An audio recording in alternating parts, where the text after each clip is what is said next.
All right, welcome back. Welcome back to the channel. This is your host, Young Brando, live from Los Angeles. We're going to talk about watches, we're going to talk auctions, and maybe, celebrate a tiny bit the fact that I finally crossed a small hurdle. I finally crossed or scaled an obstacle on Instagram.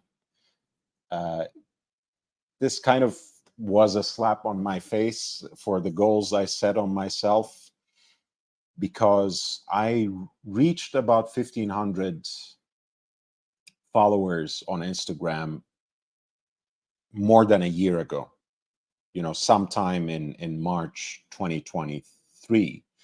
And I've been posting on a daily basis with absolutely no avail.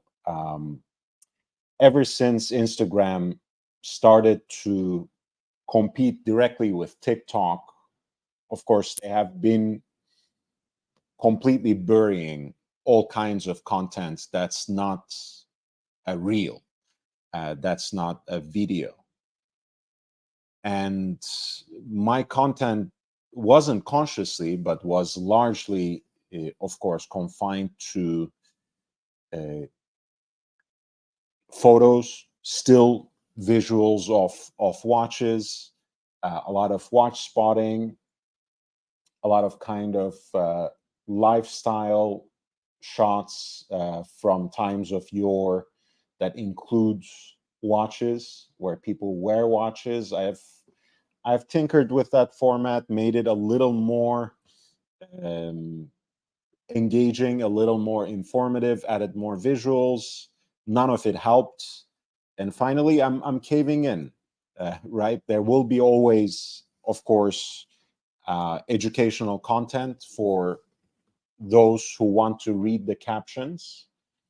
But I think I will post more and more reels because it was, after all, mostly the reels that helped me scale over 2000. And it was this particular one,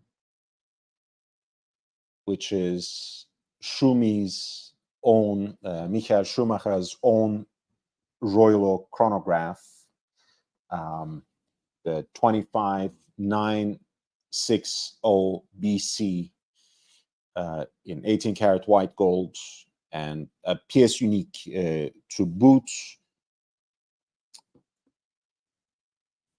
You guys know Michael Schumacher was an actual watch guy, and you could attest to that from the condition of these watches that are coming up for sale by Christie's Geneva.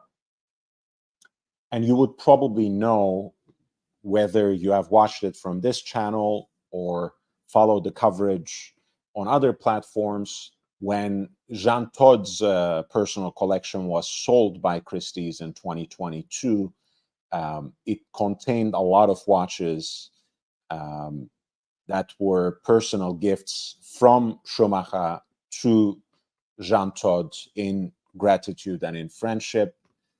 And obviously, Jean Todt did the same, especially when it comes to F.P. Jean and Audemars Piguet.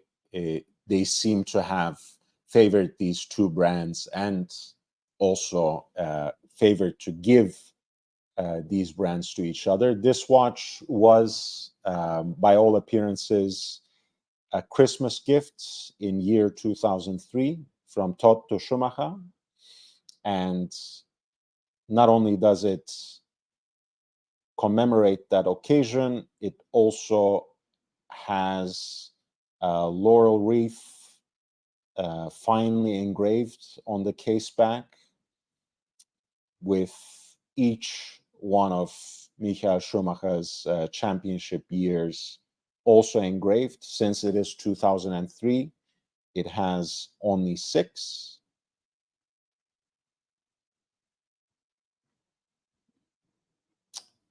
Hey, Van Lux. I didn't drink today, but I have smoked some cigars, so I I'm also in the right mood, so I appreciate the love. I always do, anyways.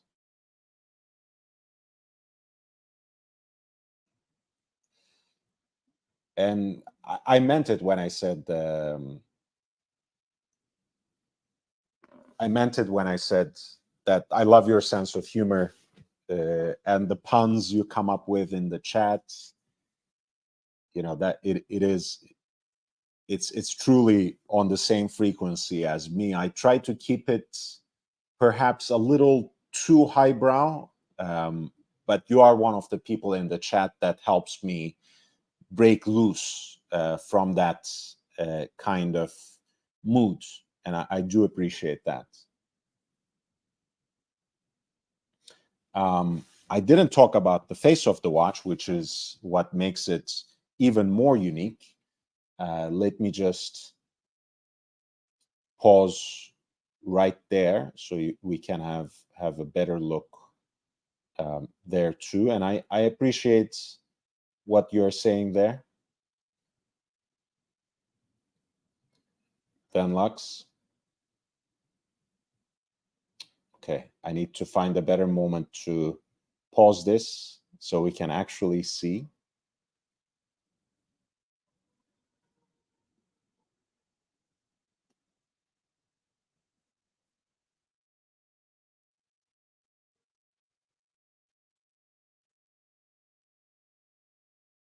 Yeah, this is much better.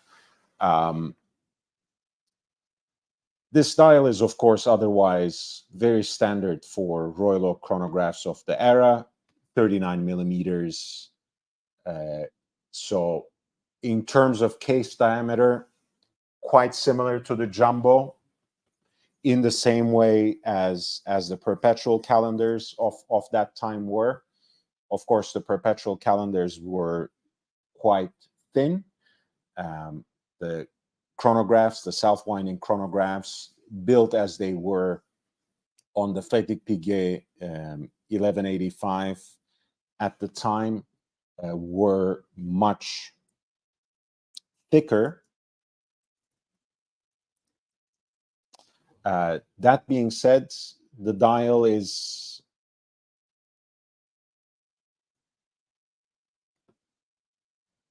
completely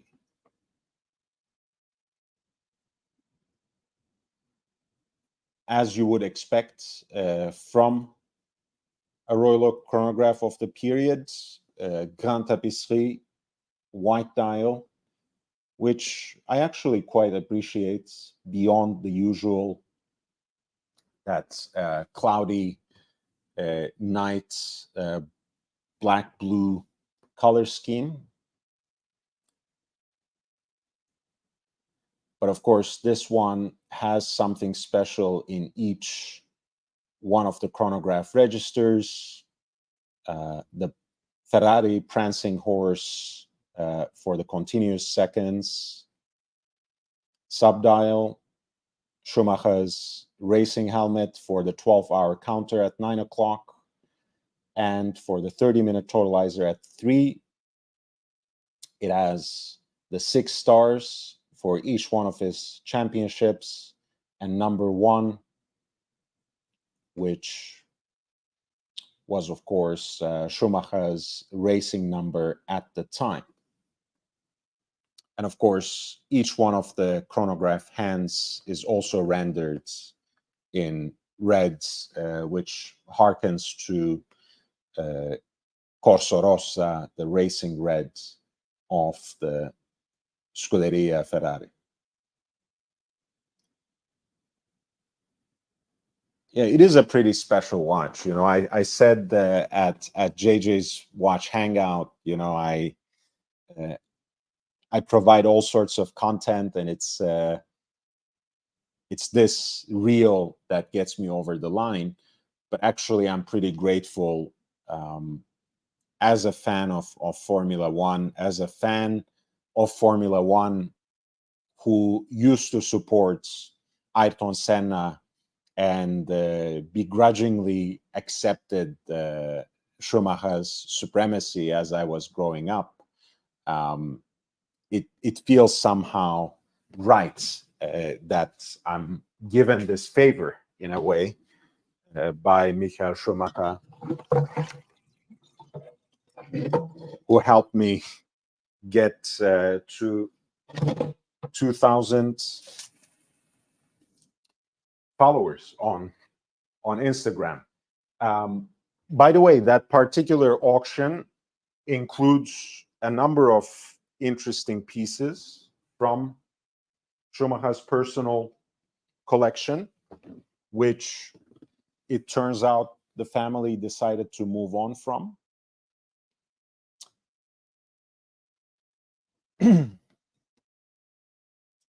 And I've shared a few of those. The Vagabondage, which was the Wandering Jump Hour watch that François-Paul Jean prototyped for Cartier initially. Cartier decided to scrap the project, so he was kind of stuck. Of course, the complication he had actually used in a pièce unique, in a one-of-a-kind watch made for a friend called Carpe Diem in a round case. For Antiquorum's 30th anniversary, Osvaldo Patrizzi apparently approached François-Paul Jean to make a special watch. And since the lead time he gave him was merely months and not a year or two, he had to basically go to one of his secret trays and pull out that prototype that he did in a tortue case for Cartier, hence the case shape for the Vagabondage. And they ended up selling 3 versions of this watch, 3 early versions of this watch in each shade of gold for charity, for Antiquorum, through Antiquorum, I should say. And this 2004 example for Schumacher, that once again is a personal gift by Jean Todt, may even precede the 69-piece series that was finally released for the Jean collectors. So it's very unique. It's a very early example, and as it happens, it is also engraved this time on the movements for Xmas, so Christmas 2004, J. Todd, for my friends, Michael Schumacher. And once again, the dial itself is what is perhaps most special, because it has an entire red chapter ring, the full logo of Scuderia Ferrari, Schumi's racing helmet, and this time 7 crests that represent the record number of world titles that he had achieved at the time, an achievement only equaled until now by Lewis Hamilton. So this is a pretty amazing watch, and that has to be my favorite.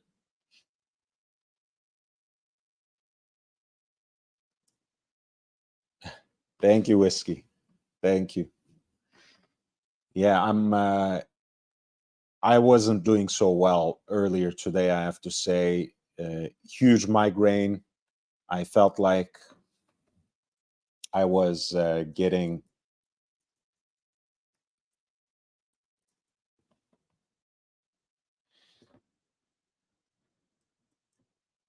sick, but I'm better now. Hopefully I'm coming loud and clear.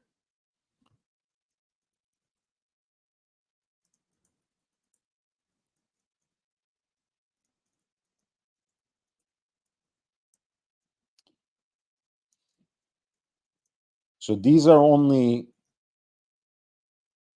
two of the watches that are coming under the hammer in the Geneva auction season. They're going to be sold by Christie's, which seems quite predictable since they did the same thing with Jean Todt's, with a much more extensive collection and with great success, I might add, for I think to the tune of maybe almost 37 million Swiss francs back in 2022. God bless Jean Todt. He timed that sale extremely well. But again, something I said earlier in another live stream, it's this segment of the watch market, when it's so rare and when it's so desirable, when the watch itself represents something horologically, whether it's in terms of pedigree, brand name, or complication, or better yet, rarity, it always goes well. And speaking of which, speaking of the point of rarity, there's an entire set that personally belonged to Schumacher of the FP Jaune Ruthenium collection that is also going to be part of this sale. The Ruthenium collection, to give you some detail, was a series introduced by François-Paul Jean to smooth the transition from brass movements, kind of the threshold of contemporary FP Jaune, breaking away from their early era as an independent brand. The series also introduced the 40mm cases, and they still had brass movements, but this time they were ruthenium plated rather than rhodium, and they had dials that were ruthenium coated. So with the now enlarged platinum cases, they represent a very stark contemporary and monochromatic pieces. Some of you would already know that the Octa chronograph is my favorite Jaune watch. It has been long out of production. It has long stayed out of the catalog. But I always like the layout of this watch. It reminds me more of a pocket watch, pocket chronograph, rather than anything else. It also has the flyback function, which this video demonstrates fairly well. And quite honestly, I wasn't being that conscious. I was mostly in a certain kind of trance. But this is the usual resets that I just did. Now I start again, and you just hit the flyback, and there we go. Everything is reset, and it starts running on its own. I think it's a pretty handy complication to add to a chronograph, and it's particularly fitting, of course, that Schumacher would have something like this. Of course, he had one of each. He had a Tourbillon Souverain from this collection. He had a Octa Calendrier, which is the annual calendar. He also had chronomètre résonance, which is the next watch you will see, and an Octa Jour-Nuit, which was an exclusive for this particular collection. Each piece is one of 99, so already quite rare, but Schumacher's sets all have number 92, which I believe represents the year of his first Grand Prix triumph in Belgium specifically.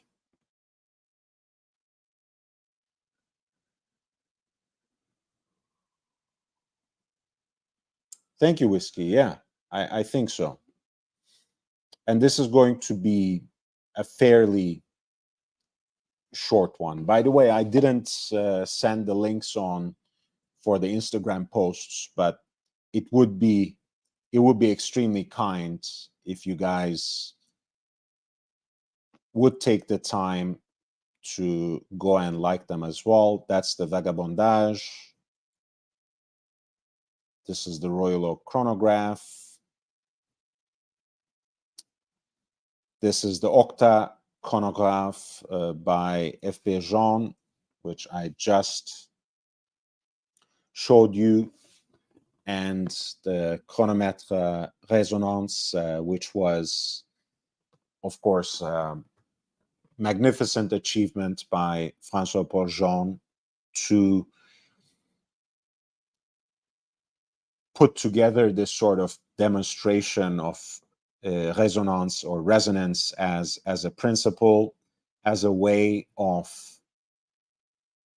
having essentially two separate gear trains, two separate movements in the same watch, with the balance wheels in close proximity, so that they would actually, through that principle, correct for each other's errors. And obviously, at first, he was able to fit this in a 38 millimeter wristwatch, which compared to Breguet's 60 plus millimeter diameter pocket watch is quite an achievement. And those of you who appreciate horological miniaturization in the same way would certainly understand what I mean. Again, chronomètre résonance can look a little bit antiquated, and of course the aesthetic is quite intentional. Don't take me wrong. There have been versions of it that perhaps look more modern than less, and you guys know that I did something that is quite proximate to this, quite close to this, in terms of coverage. For my series references and auction results, I indeed began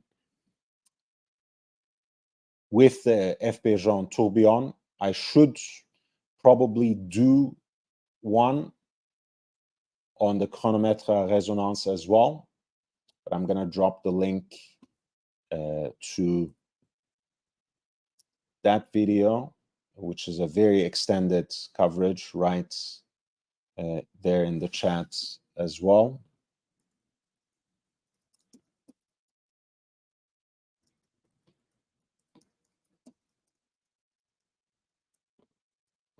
But yes, the Chronomètre Résonance from the Ruthenium collection, from the Ruthenium series, has a very industrial and modern look compared to every other example, and I really like that. And I have to say, these Nubuck straps in smoke gray that the team at Christie's paired them with, matched them with, looks great on the watch too. Really beautiful pieces. Of course, they look like these pieces look like $1 million when they're matched with that platinum bracelet, no doubt. But this is the second best option.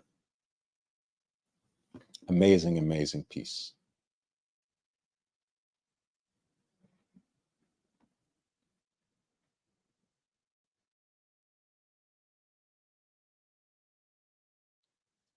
Okay, so let's jump into today's main coverage.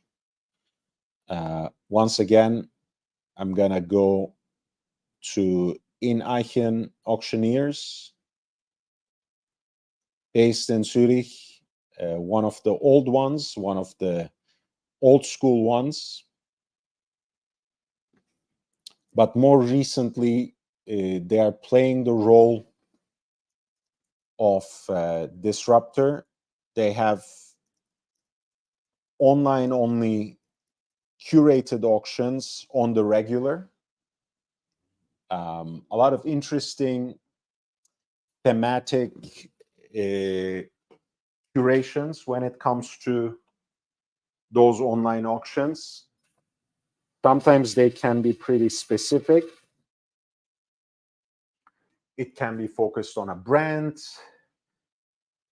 a particular kind of watchmaking region. They had something rather playfully called German-speaking watches, for example, that combines some of the usual suspects from Glashütte, but also many other brands from the German-speaking region of Switzerland, joined by, for example, Habring, which is of course based in the Carinthian region of Austria. It was that was fun, but a lot of times they would put things together grouped by complication, which is also something I enjoy. More recently, and understandably, they have focused on a lot of Rolex and Patek, and just group them together in a loose way, and also try to sell them separately as well. But the stuff we will cover tonight is a pretty interesting mix. Some fascinating and rare pieces, classic vintage chronographs, some interesting Rolexes, an example of the original run of the tribute to the astronauts,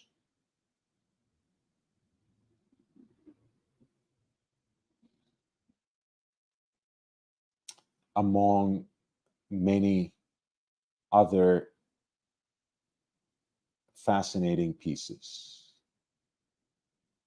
So let's dive right in. You guys know the rules. I posted the link to the auction. So if you want me to highlight any particular watch, please feel free to send in a super chat with the lot number. I would happily switch gears and start talking about that watch with as much chronological and historical detail as I can harness. Otherwise, I will cover them at my own pace and talk about my own selections. And as usual, I'll start with the watch that I decided to put on the thumbnail, which has a pretty stunning dial. You guys know I'm usually quite reserved when it comes to vintage Rolex Datejusts and day dates with special dials, with these kinds of semi-precious stone dials. As much as I like them aesthetically, as much as I really adore them, I still feel the way they are sold on auctions, and the kind of premiums they command are, for the most part, unconscionable. And lot one is certainly one of those instances. You would be much better served in finding the exact reference of the day date or full gold date just that you can source, get the best example, best condition that your money can afford, and then hunt for that dial that you pine for. There can always be exceptions, of course. Sometimes, stars align and everything is so perfect, and maybe you are one of those collectors who, almost to the point of exclusivity, um, go for variations of these sorts of special dials for precious metal date justs and, of course, day dates. In this case, the dial is extremely rare. You do see the bloodstone dials, the green uh, version of this, you might say.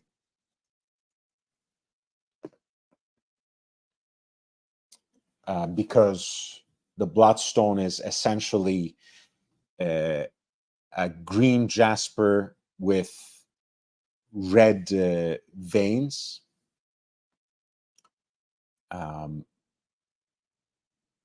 In this case, you have a red jasper with golden veins, and it really fits beautifully with this simplified scheme. I mean, again, semi-precious stone dials for day dates are quite legendary, but you might say for date justs, you're even getting more real estate, and Rolex's own presentation, as you can see, always focuses on showcasing the beauty of the dial over and above everything else, right? That's why they do away with any of the hour markers, nothing applied, nothing indexed, nothing graduated on this dial.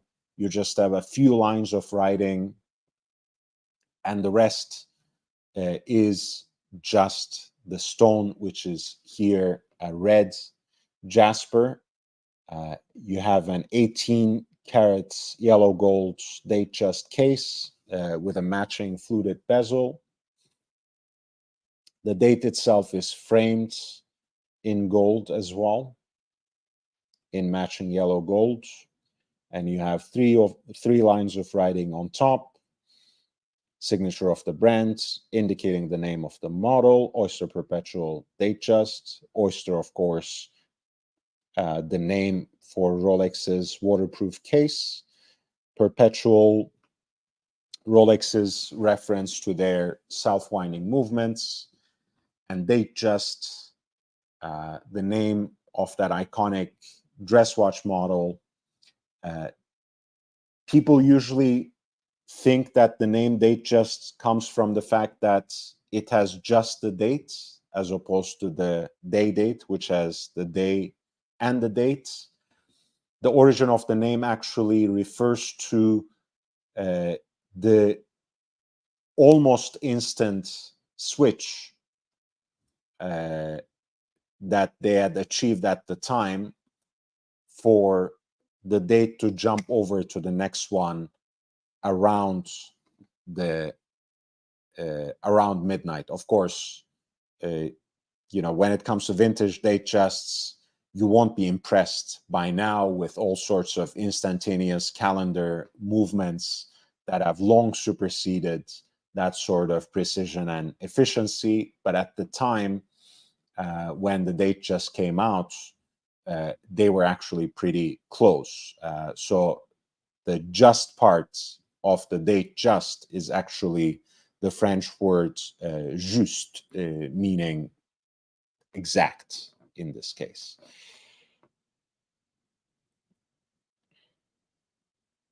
Yeah, speaking of matching straps, they did a good job on this one too.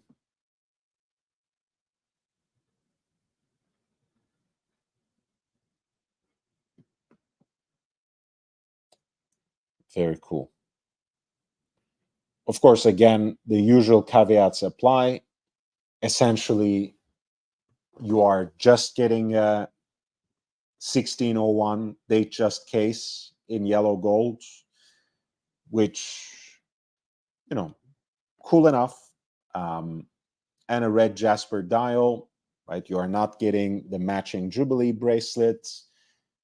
You are not even getting a gold Rolex buckle, to be fair. So that's really a lot of money for um, for a watch like this, unless you are really desperate to get a red Jasper dial. Now, the buy it now price, which is set there as an option, fixed price, is exorbitant, set at 83,400 US dollars. The current bid stands at 63,400. A lot of recent auctions by Ineichen go unsold because the item doesn't reach the reserve price, which may well be the case here. But there's more than a week to go now. I refer to Ineichen's disruptor roll. That comes out here. There's no buyer's premium, which can add as much as 25% or more with certain auction houses. Of course, you will still have to pay for taxes, custom fees, and potentially other dues. I don't, I cannot account them, and it's certainly not my responsibility. I would like to remind, I always do this, that I'm not sponsored by any of these auction houses. I don't endorse them. I mostly use the watches that they sell as a teaching opportunity for educational purposes.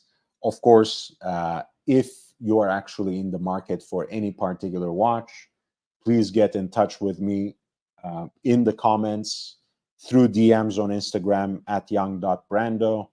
And I would be more than happy to advise you on them, help you perhaps even source one, source a particular kind of example, so on and so forth.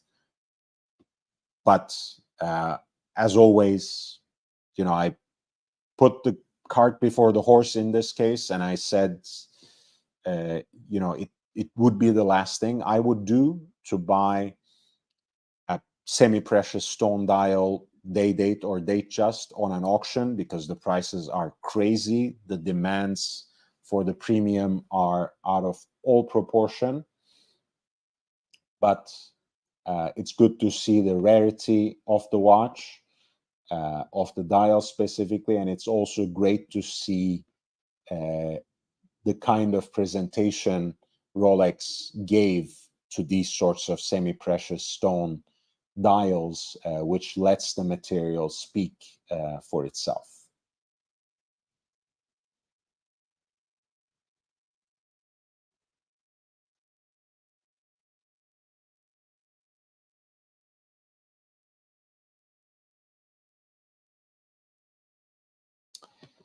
Lot number 2 is another instance of a watch that I like a lot. But again, I would use as a teaching opportunity. I think, the fixed price they're asking for it is unreal. Probably double of what one should pay for a date just like this. but it's one of those exemplary models, and I think it's incredibly overrated, incredibly underrated. I wanted to say uh, one of the best low-key, monochromatic, uh, subtle dress watches that you can have. Perhaps as subtle as a Rolex goes. Classic 36 millimeter Datejust case. Um, in stainless steel. The fluted bezel, of course, is white gold, which adds just enough shine to this watch. Classic silver linen dial, which again has its own texture, grabs its own share of the visual attention, but blending in with the rest of the watch the same way. And I think the Jubilee bracelet is probably the only acceptable bracelet for a vintage Datejust for me.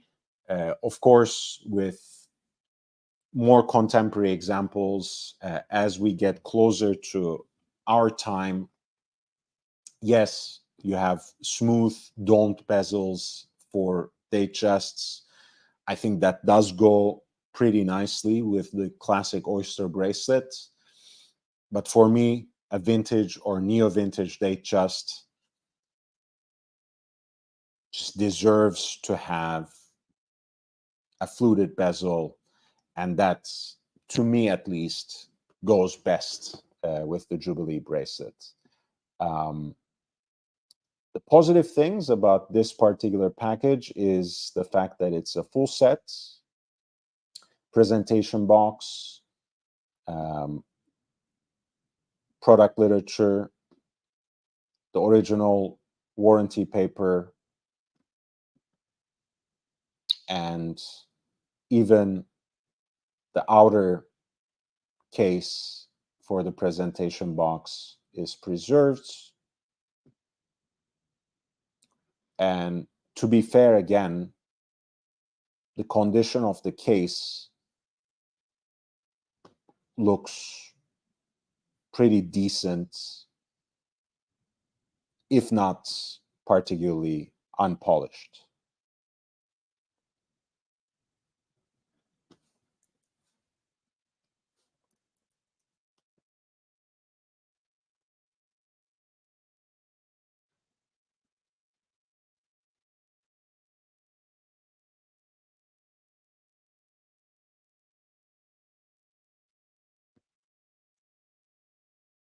They do, by the way, present it as in its original state. I cannot attest to that just from the pictures.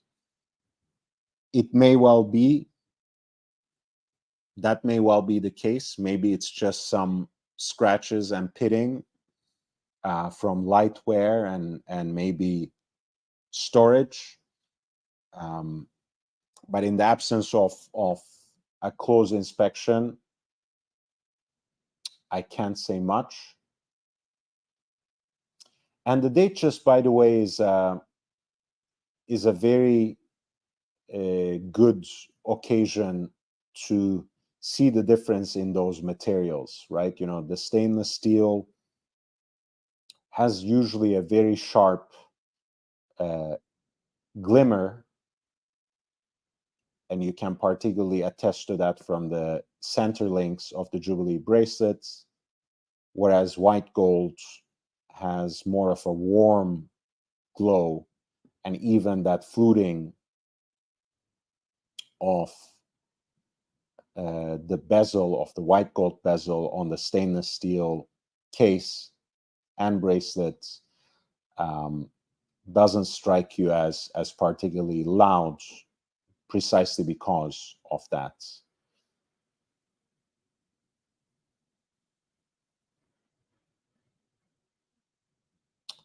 Hey, Tater Dom, this is the first time I see you, but nice to see you.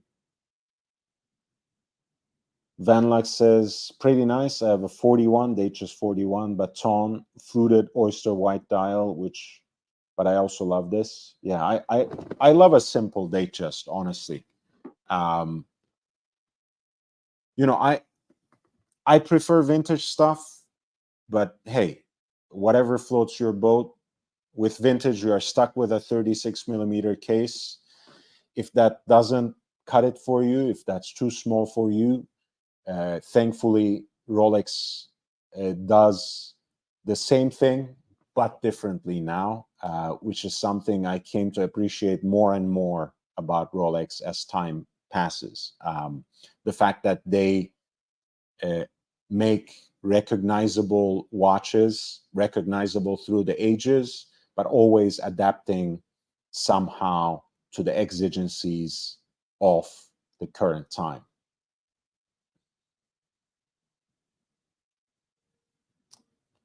Yeah, look, I mean, you can. I think just having Datejusts in a collection would not be lacking because the variety is incredible. This one has exactly one bid with about 8 days to go at lot number 2, classic Datejust, all in stainless steel or matching Jubilee bracelets with the white gold fluted bezel and a beautiful linen dial that fits with the grayscale theme of the presentation as a full set in what seems to be a very well preserved condition. The current bid stands at $5,600 for this Rolex Datejust.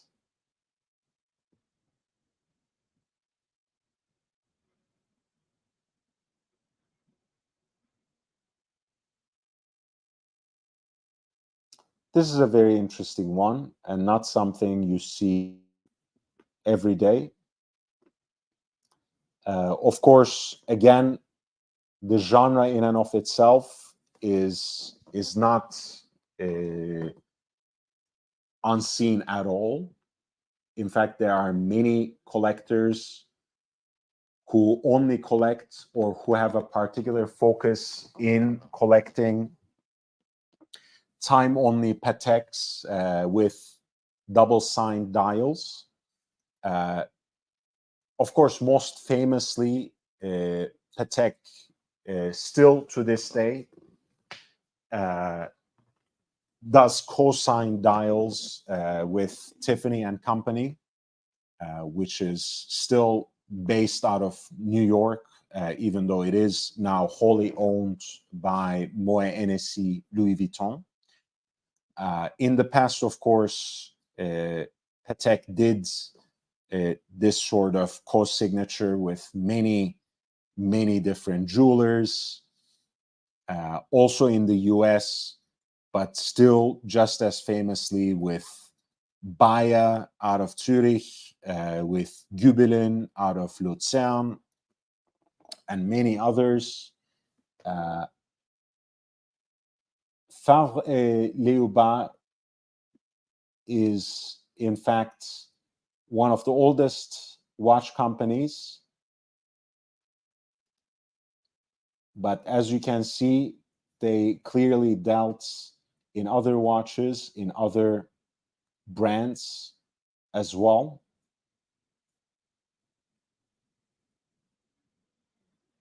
And once every so often, you will find their signature on the dials of some exquisite pieces. And here that signature is combined with Patek Philippe, one of the most desirable.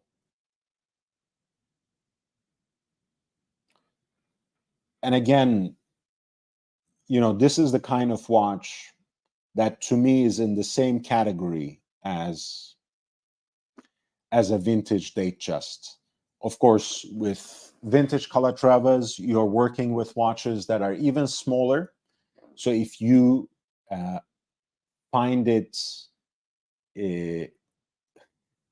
possibly laughable, otherwise unacceptable to wear a small watch. I completely understand. That's your taste. For me, a dress watch is supposed to be precious in more ways than one.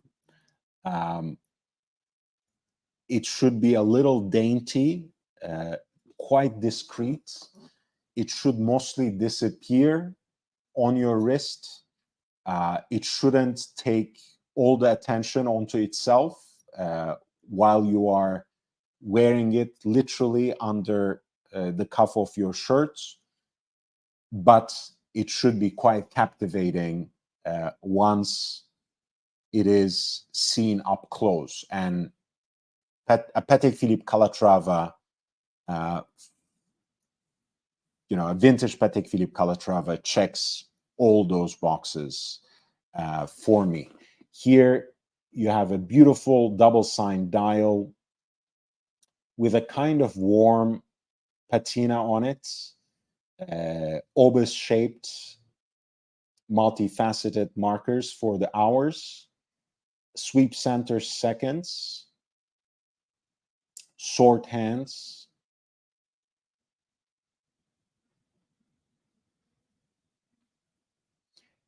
The case itself is in yellow gold, but as is the case with most pieces from this period, it has a very warm patina on it. It might even strike you as pink gold. By the way, thank you guys for coming. Please hit the like button. I really appreciate your presence, Captain. It's so nice to see you. Redbreast, by the way, is my favorite Irish whiskey, and I'm not a huge fan of Irish whiskey in general, but it's pretty good. Yeah, a lot of it strikes me as a little bit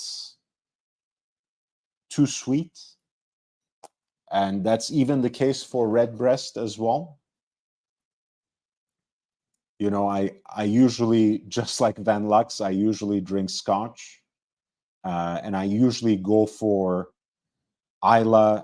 I usually go for island malts from regions that are quite close to Islay. So I like that smoky flavor palette. I like the peated stuff more than I like whiskeys that are finished in sherry casks.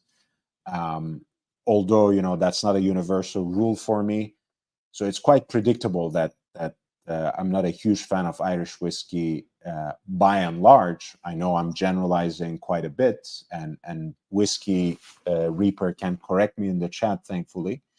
But I do like the Redbreast. That certainly is my favorite Irish whiskey. Captain says the 36-day date fits any wrist. I agree. Combined with the president bracelets, it's hard not to be satisfied with that. Classic day date has a lot of presence. It doesn't have to be 41 millimeter to scream in that way. But the modern ones are pretty impressive. I have to admit, like the rose gold with the olive green dial, the anniversary dial. That was an amazing one.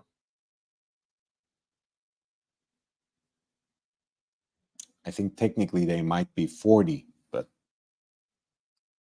I feel like they measure close to 41. Anyway, the 228, 235, the pink gold with the olive green dial is one of my favorites. But back to the subject at hand, we were talking about the Patek Philippe Calatrava here, 32 millimeters in diameter, yellow gold, very nicely preserved, but also warmly patinated. Reference number is 2555, co-signed with Favre Eleuba at 6 o'clock.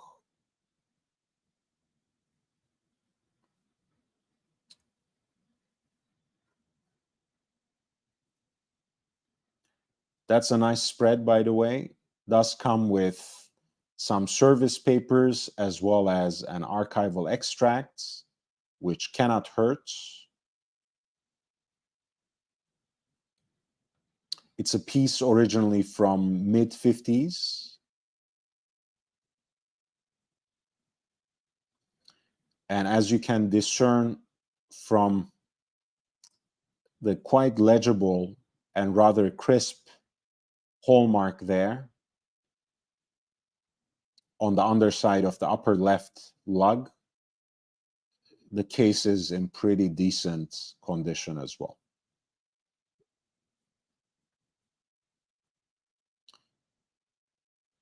Original Patek strap, and I believe the buckle is the correct one for that period as well.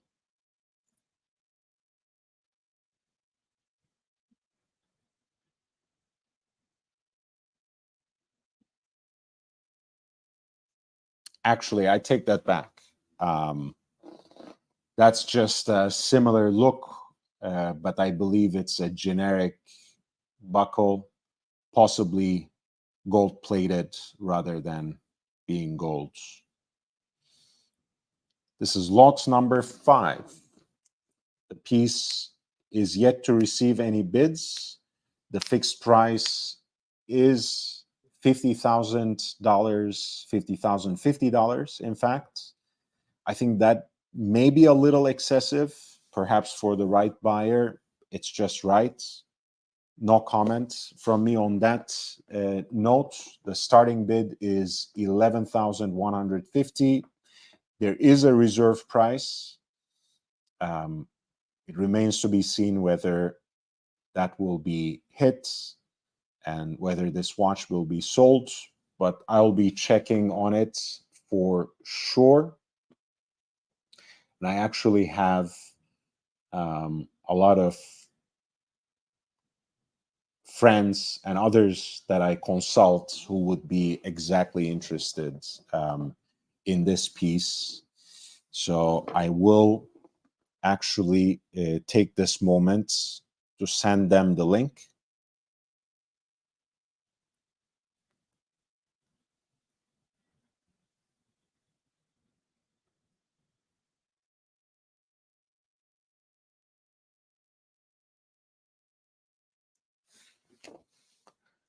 Very beautiful piece.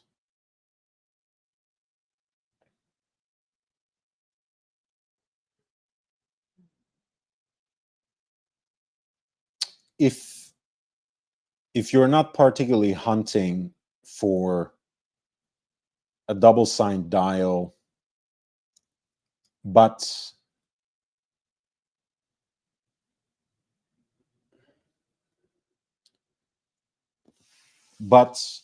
you like the vintage Calatrava aesthetic, the next lot can be of great interest, and it is a very beautiful example, at least in my estimation. Lot 6 is a reference 2484. Again, more or less the same size.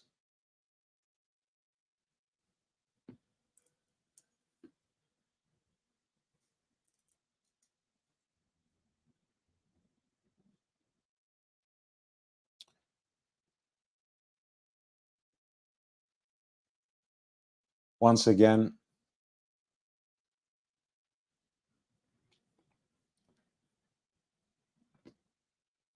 a beautiful hand-wound Calatrava that you can assess from how thin and supple it is.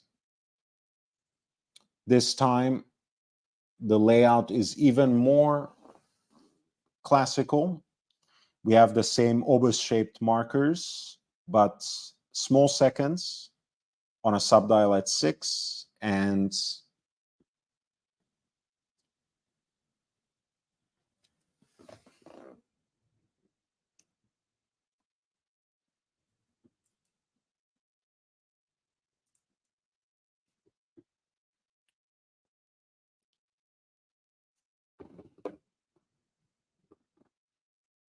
Dauphine hands.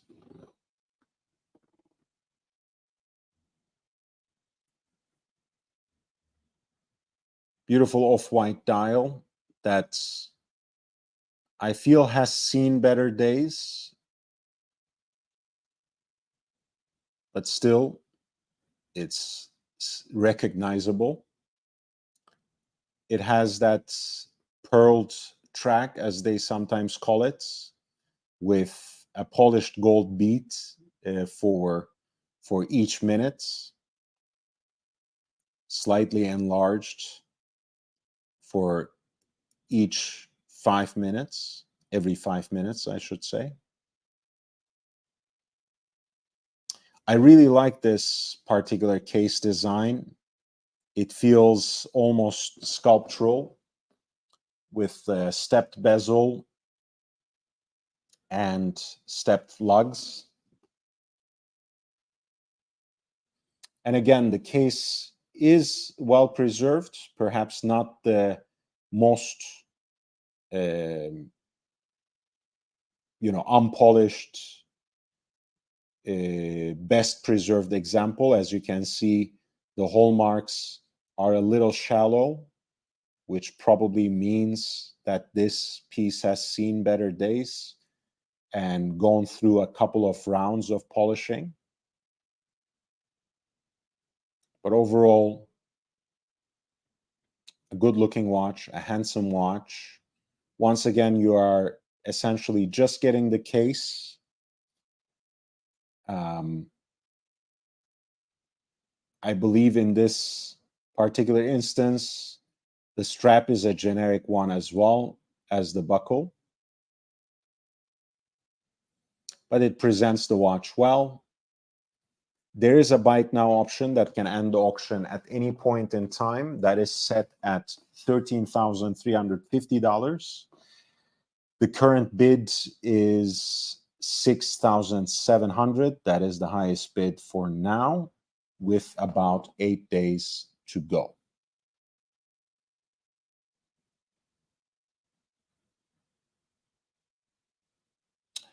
I second Whiskey Reaper's suggestion on Alexander Murray and Company. That's a relatively affordable independent bottler, and some of their selections are actually quite good. I picked up a bottle of their unnamed Highland Distillery 10-year-old sherry cask finish that was well, I'm still drinking it with the folks at the cigar lounge. So that's been a pleasant experience for me, and I'm saying that as someone who's not particularly into Highland whiskeys and sherry cask finishes.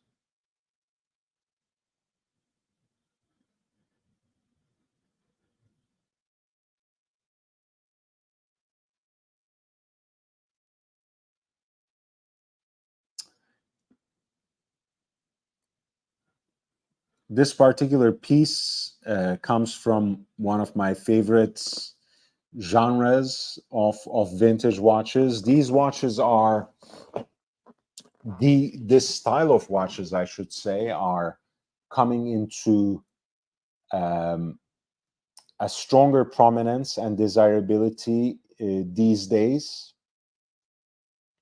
I have to admit, this particular example is not in the best condition, but in terms of how well preserved it is presented as a lady's watch, but then again, I find that a little bit more ambiguous when it comes to these watches. 31 millimeters in diameter.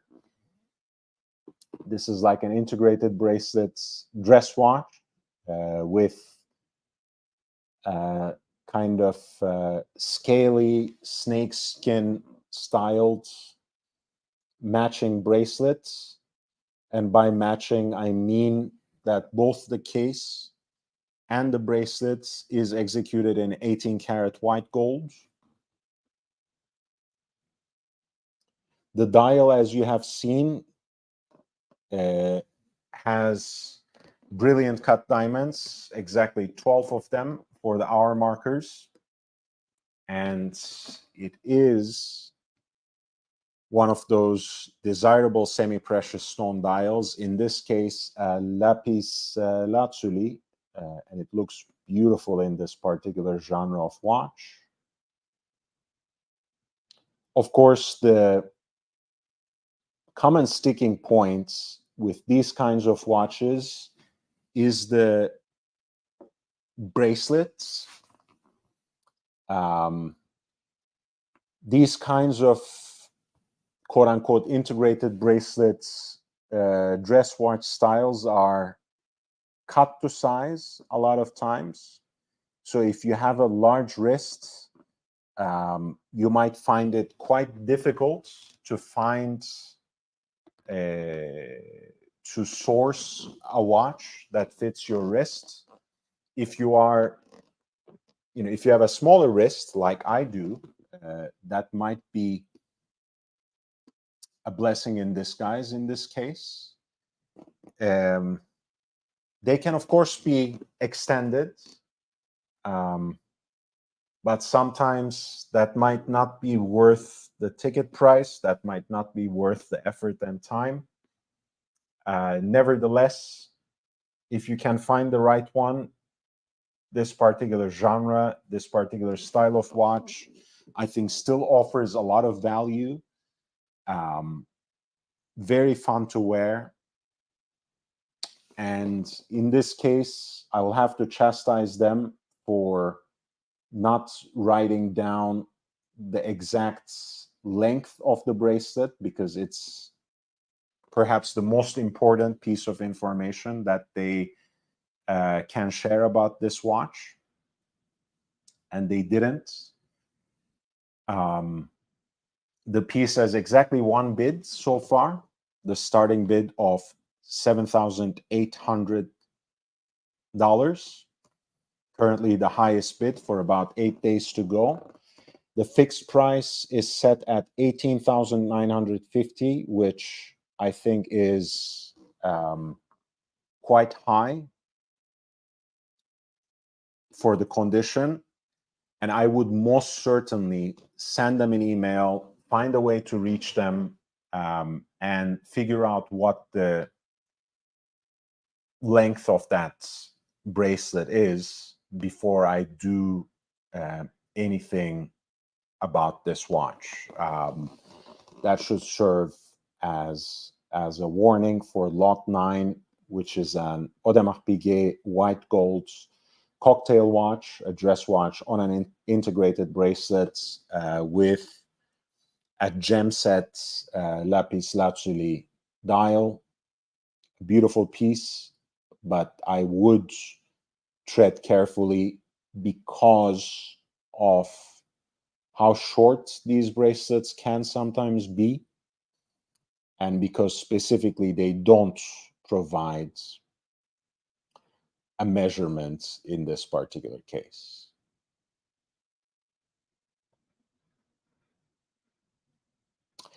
I'll kindly ask you to hit the like button. We are looking at a similar watch next, this time from Vacheron Constantin. I'll take a very quick break. I would really appreciate it if you could hit the like button. If you have any questions, if you want me to highlight any particular watch in this auction, the link of which I will post again.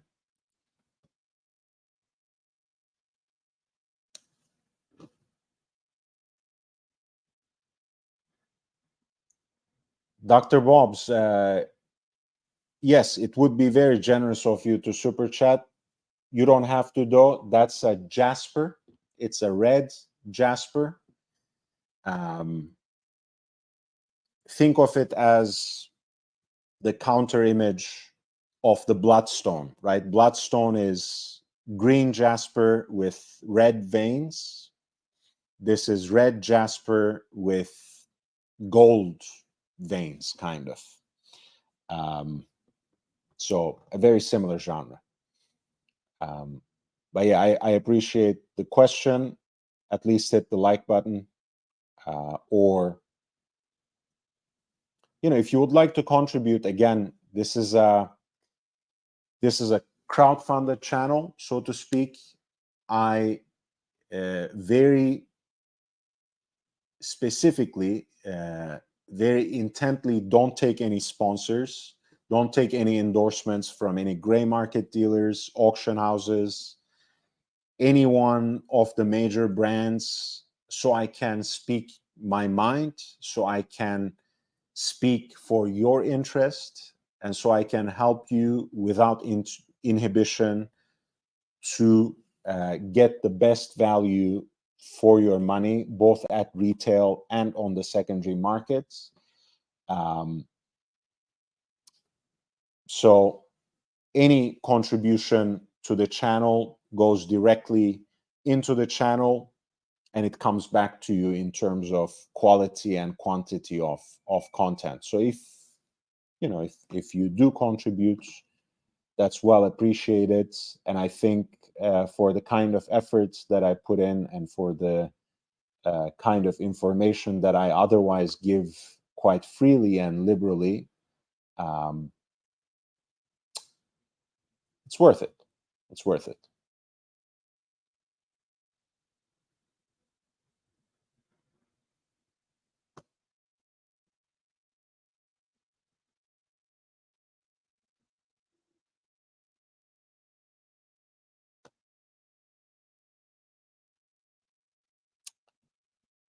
All right, I'll take a quick break, and I appreciate. No bezel stories, please. $2. Thank you. What does it mean, bezel story? Please do share what you mean, and of course you don't have to super chat about that. 15 Canadian from Dexterius. Thank you so much. I appreciate you. And that's a beautiful avatar you got there. Is that your own art?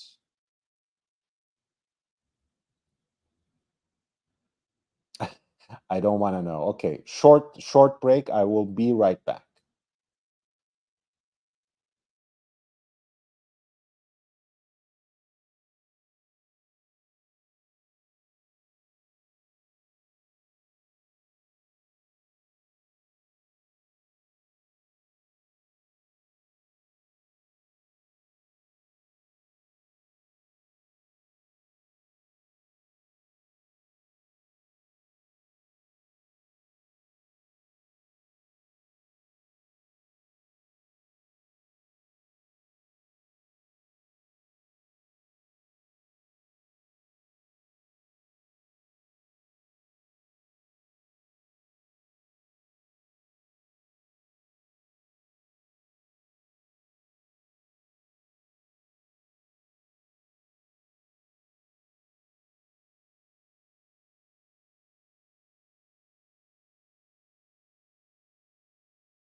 All right, I'm back. I'm back. This is an incredibly interesting watch. It actually belongs to a genre of watches that I had only seen before in the form of a Patek Philippe ellipse. Um, I'll start by showing this. This is actually a Vacheron Constantin, and the Maltese cross is missing. And when the puzzle pieces fit, you'll probably see why. I will have probably helped you understand why. But let me bring up that particular Patek Philippe ellipse that I have.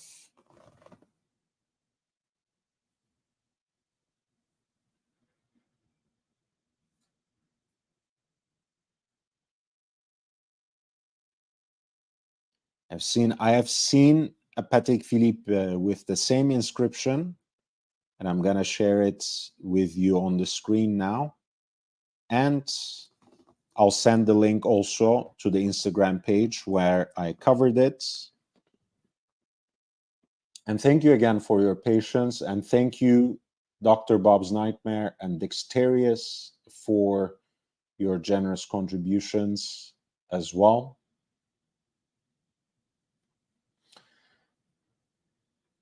So this is what I wrote at the time. This is a special commission by Colonel Muammar Gaddafi, the Libyan dictator who has been now long dead. Um,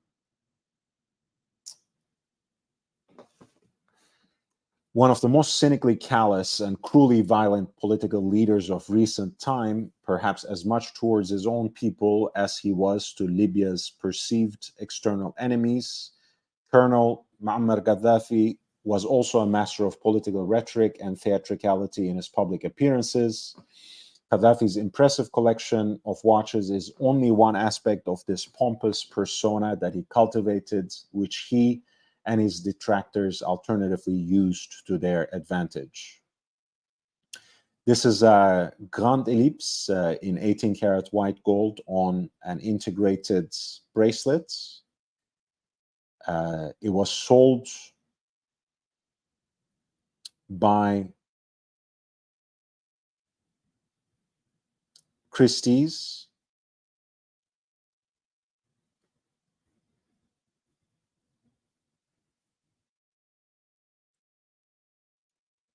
last year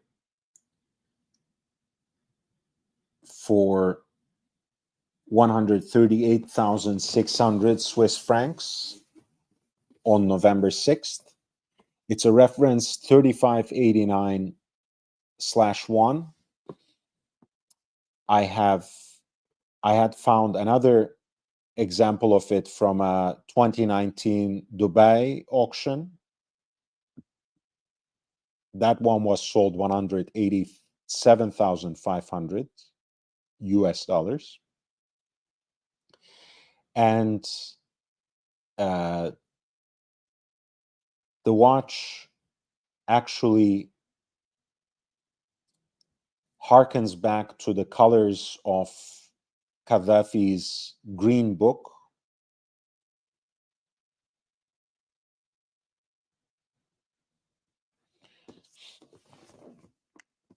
And apparently he commissioned these pieces from Patek Philippe on the occasion of his Labor Day speech in 1978, which also coincided with the second volume, with the publication of the second volume of his Green Book. Um, the This is late 60s, late 70s, remember again. So it's long before Tiffany blue became the hype color. So they are meant to resemble the color that he chose for his ideological pamphlets. And each one of the dials for these Patek ellipses had a specific engraving, right? This one is signed Amid Muammar al-Qaddafi, Colonel Muammar al-Qaddafi, في الحاجة يكمن الحرية, which means freedom only comes into place in times of need, something like that. And this particular one, which has actually the same inscription as the Vachon Constantin that we are going to look at, says Al-Bayt Lisakinihi, which loosely translated, if you are to decipher the ideological message there, says basically the house belongs to the people. So we come back to this Vachon Constantin, and now we are well equipped to understand the provenance of this particular example as well, which has this beautiful frosted finish on the case and the bracelets.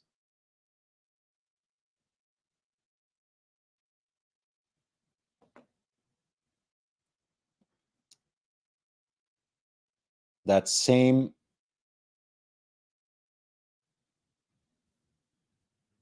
color of dial,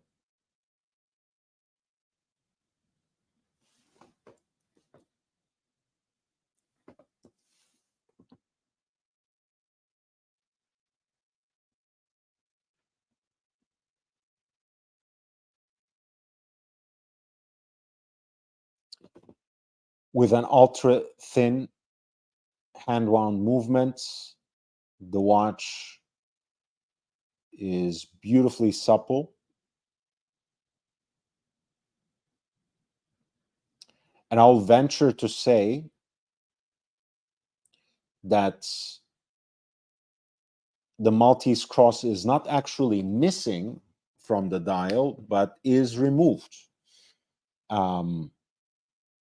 Because Gaddafi, as much as he styled himself as a modern and modernist leader, was also quite bombastic in terms of his claims to an Islamic identity and Islamic legitimacy as well. So it only makes sense that this sort of dial would have the cross removed.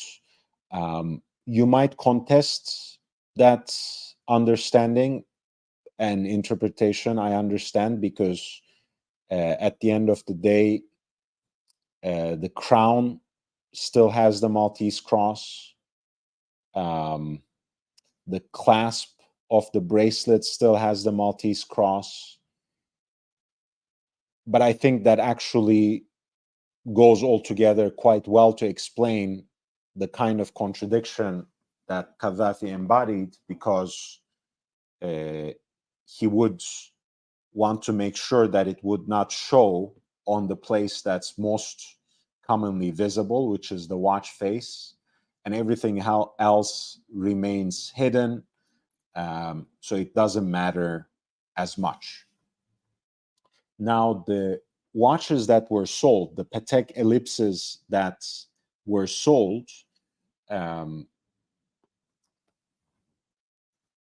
were quite rare, although they are not necessarily certified as coming from Gaddafi's personal collection.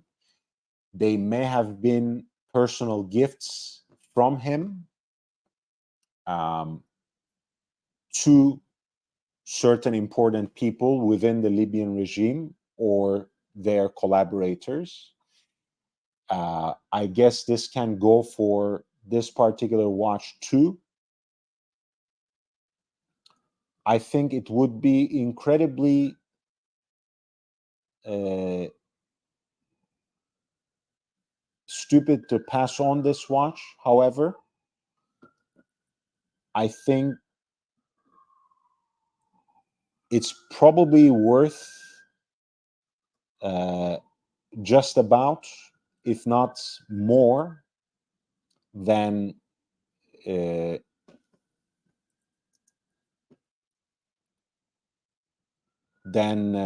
what the buy it now price dictates in this case. Yes, maybe in terms of the market value of a piece like this from Vacheron Constantin, it might be a little bit on the steeper side, 18,950 in US dollars. But at the end of the day, you are getting a beautifully sized, I think it's almost 34 millimeter cocktail watch, dress watch with an integrated bracelet in white gold, fantastic frosted finish on the bracelets and on the bezel, unique dial color, which happens to be the flavor of the month still, and a very interesting, if also hard to stomach, provenance. I think it might well be one of the best deals in this particular auction.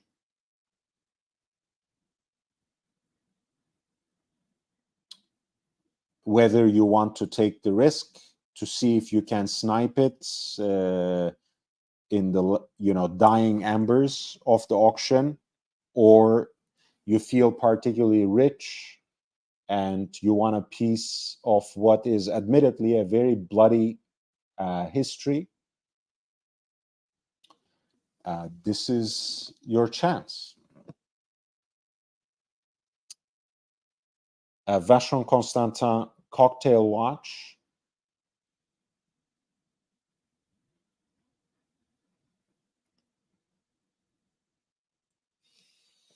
with a provenance that extends to Colonel Muammar al-Qaddafi, the Libyan dictator, with a dial that resonates with the color of his ideological pamphlets. It carries his signature and Al-Bayt li Sakinihi, the house belongs to the people, right under where the Maltese cross was supposed to be and where it is removed.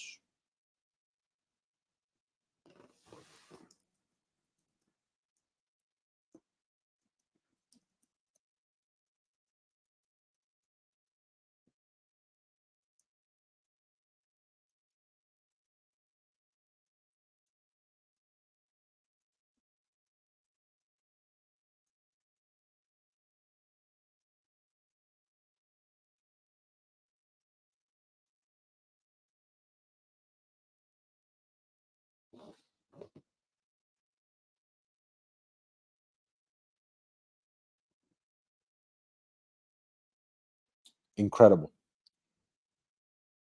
With about 8 days to go, the piece is currently being bid at 8,900 US dollars. And the fixed price, the buy it now option, which can end the auction at any point in time, is 18,950. Again, I'm a huge fan of Vacheron Constantin. Vacheron Constantin, unfortunately, when it comes to the vintage markets, is not Patek. So these sorts of unique provenance, time-only Pateks can still command six figures and more, as we have seen in the Grand Ellipse pieces that belong to this same quote-unquote collection, but at a fraction of that price, this piece is looking pretty good. Lots 10 from the ongoing Ineichen Zürich time capsule auction.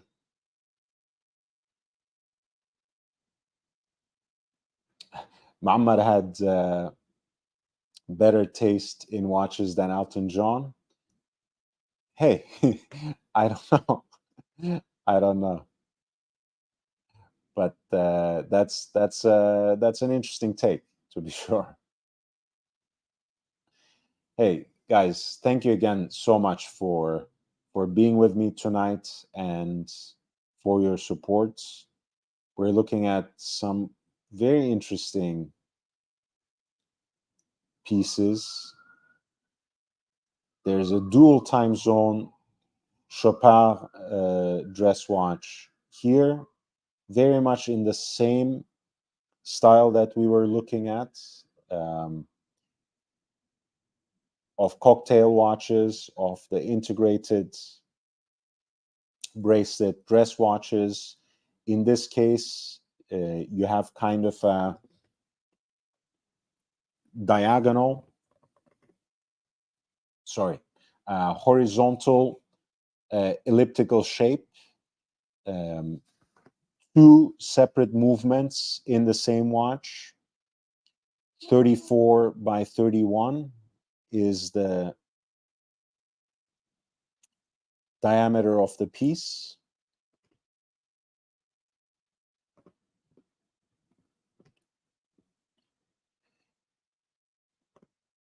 Jade dial.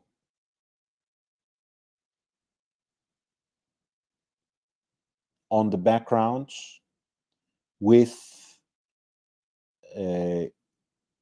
diamond encrusted separate oval dials for each time zone. Since there are two separate movements, you can set them independently, and that makes it pretty functional as a dual time zone watch.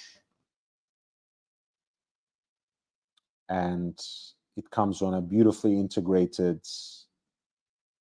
mesh / Milanese style gold bracelets. There's a signature on the back that I couldn't decipher on the run, so to speak. I don't know what it says. I'm guessing it's some sort of a personal signature. If you can decipher it, if you can figure out what it is while I'm doing the show, feel free to inform me and everyone else in the chat. Dr. Bob, $5. Thank you so much. That's like that's the same color as the dials that we're looking at. I like that. Thank you so much for that super chat. This is really a beautiful and unique piece. Once again, there's a reserve price. I don't think the current bids, which is to the tune of 6,700 in US dollars, has scaled that bar just yet. The fixed price is quite up there at 16,700 US dollars. I think it might actually sell pretty close to that. But for the right buyer, that's not prohibitively steep either. Although, once again, this is a very niche piece, right? Unless you're in love with it, it's not the kind of watch you can buy today and sell for pretty much the same amount tomorrow, right? You'll probably be burned in that kind of transaction. So this is the kind of watch that's for the person who is a particular type of collector or who appreciates this kind of genre, or just looking for a jewelry piece for themselves or for their significant other. But it's a pretty beautiful piece nonetheless. Jade dial, diamond encrusted for each separate time zone. Lot 11, Chopard LUC, gold cocktail dual time zone watch. Currently being bid at $6,700.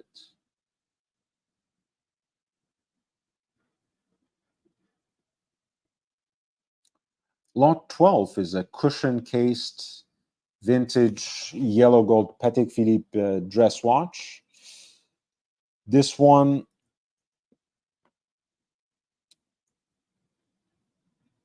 is pretty minuscule by the modern standards, mind you, 28 by 28. You might even say dime size. It does come on this blue jean colored large scale alligator strap, which makes the watch seem quite cool, honestly.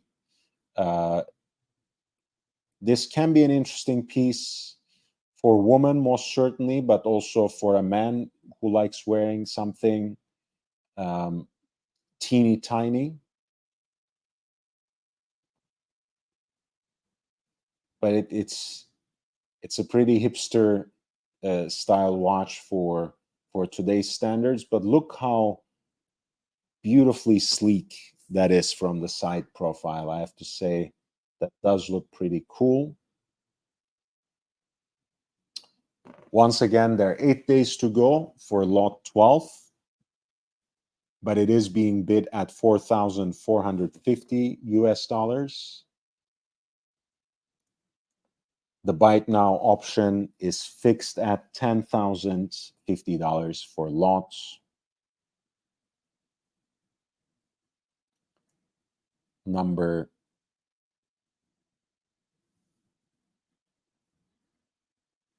12.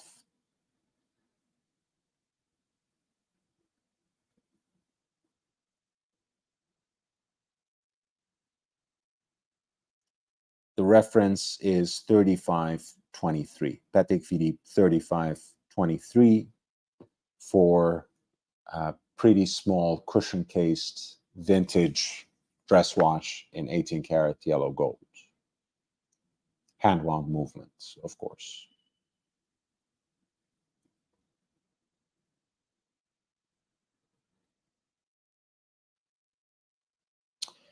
At lot number 14, we have a Concours 30.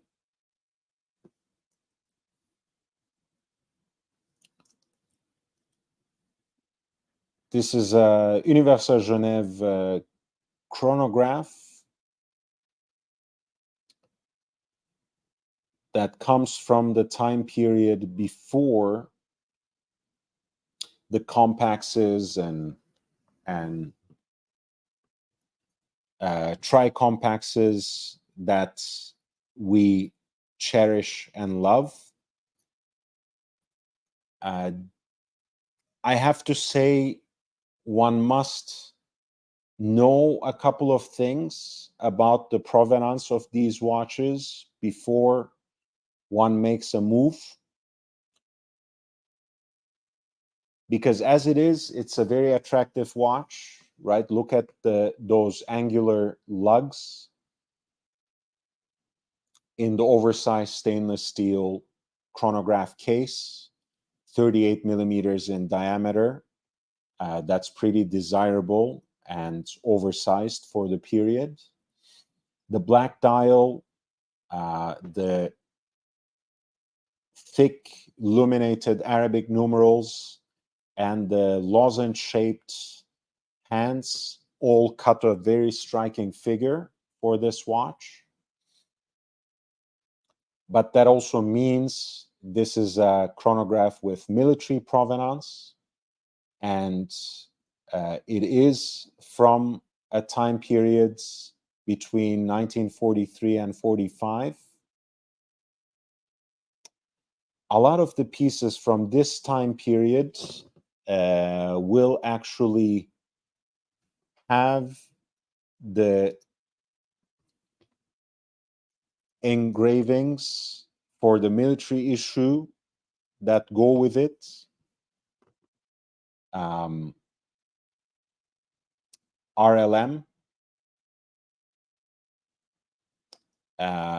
RLM, for those who might not know,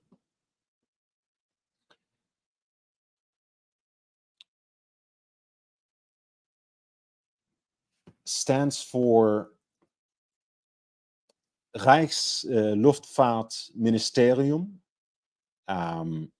which is just a mouthful to indicate the Nazi Ministry for Aviation. And examples of this watch have been produced by Universal, which admittedly is not the only Swiss company and not the only watchmaker to have thus aided the Nazi military efforts. And such examples are usually also engraved on the case back with RLM and the issue numbers that go with it. In this case, those numbers are nowhere to be seen, but I'm wondering if they blurred it out in the same way they did the serial number right here.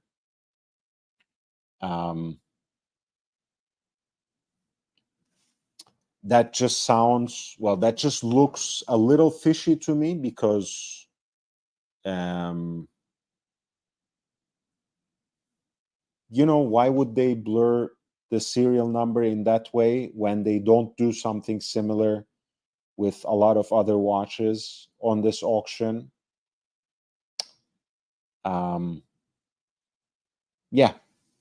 I mean, again, I'm not personally against the sale or wear against. Okay, let me say that again.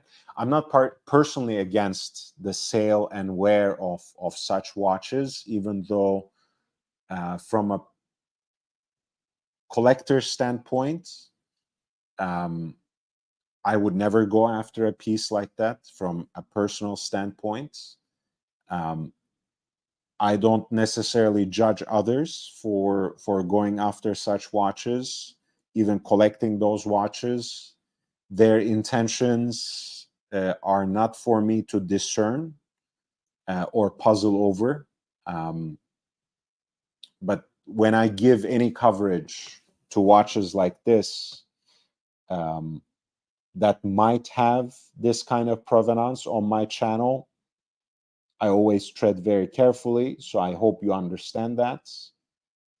In the same way, I tread very carefully when I talk about the Gaddafi watch that we just looked at. So this is a watch that's styled exactly like the military chronographs, the navigation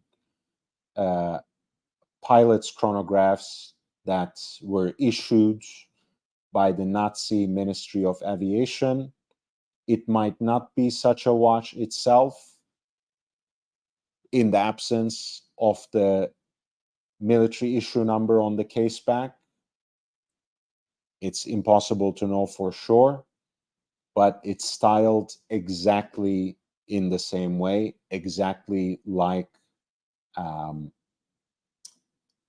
a navigation pilot's chronograph that were issued by the Nazis at that time period. You're looking at Universal Genève Concours 30.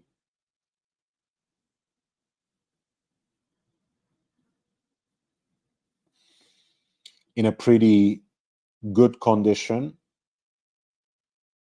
with the Spielmann case and black dial. 38 millimeters.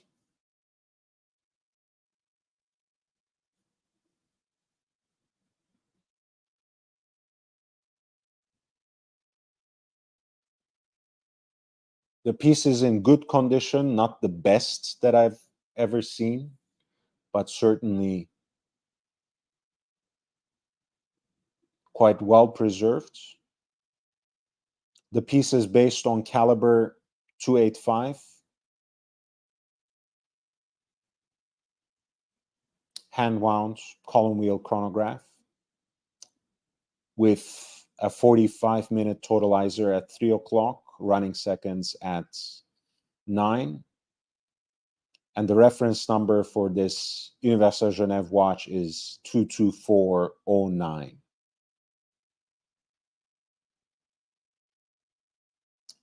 Since the lot essay simply identifies it as a technical and militaristic or military-styled chronograph, it only felt right for me to give the rest of the detail, to fill out the rest of the picture for you. But this is lot number 14, which is currently being bid at $8,900 with a buy it now option that can end the auction at any time,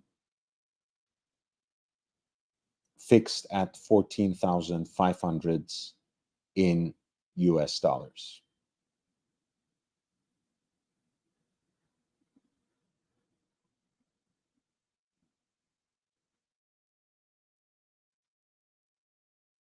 Yes, yeah, just to clear it out, let me actually bring,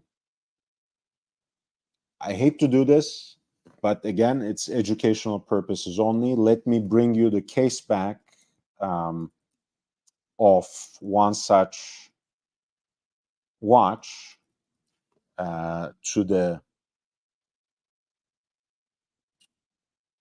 so you can actually take stock of it in that way. This is actually a watch that was sold previously by Ineichen, Zürich, and in that auction that I was talking about, German-speaking watches, which I have to admit is in pretty bad taste. Huh? I mean, you can include all sorts of watches in such an auction, but to actually sell a Nazi watch, I find a little out of form for any auction house in this particular way. But then again, I said I'm not gonna judge and you know peer too hard into the intentions behind it. So let's have that slide. But as you can see, the case is the same. The model Compour 30 is the same style of chronograph with Arabic numerals, lozenge-shaped hands, 2 counter style, 45 minutes totalizer. And in this case, you actually have a case back that's signed exactly in that way.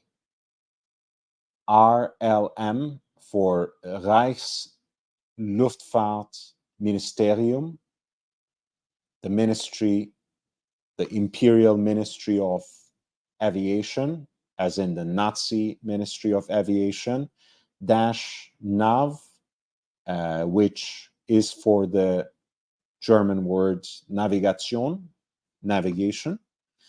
And the issue number in this case is 5537.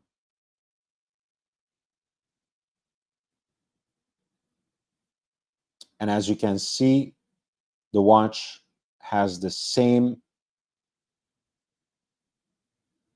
reference number 22409 as the watch we were looking just now, which is lot 14 of the current auction, the time capsule auction.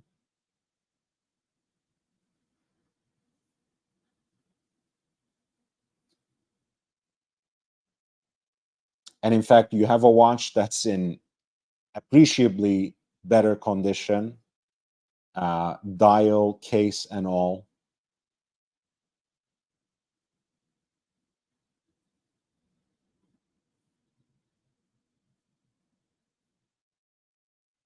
And is priced for much more reasonably, let's put it this way.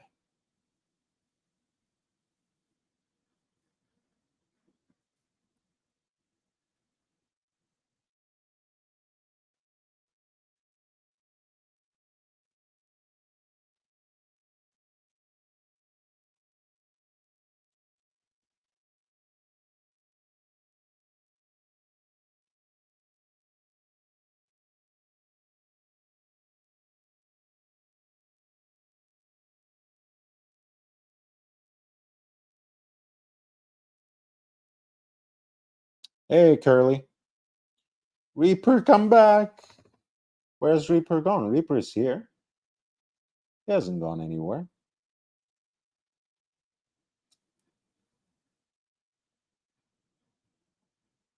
Let's take a look at a universal watch that we can all love, that is easier to love.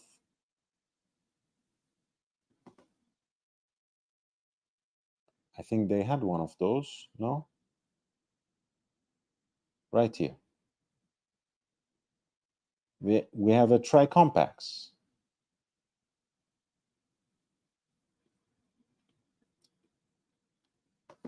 I like the good, honest condition of the dial. Of course, both the dial and the hands have seen better days, but for a watch from 1940s,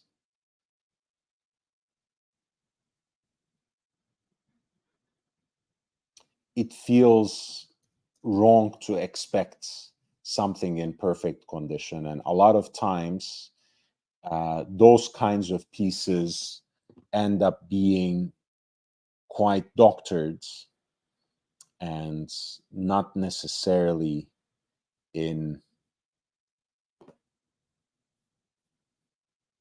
the original, preserved in the original condition. This particular version is actually very similar to my piece in terms of its dimensions, in terms of its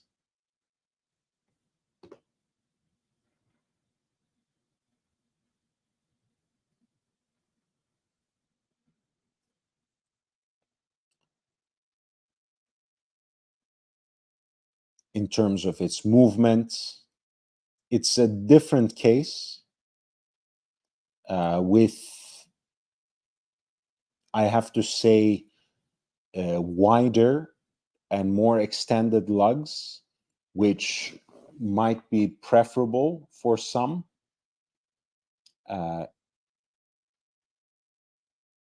This piece has Dauphine hands inlaid at the time with luminous material, which of course would have long expired. This would have been all radium.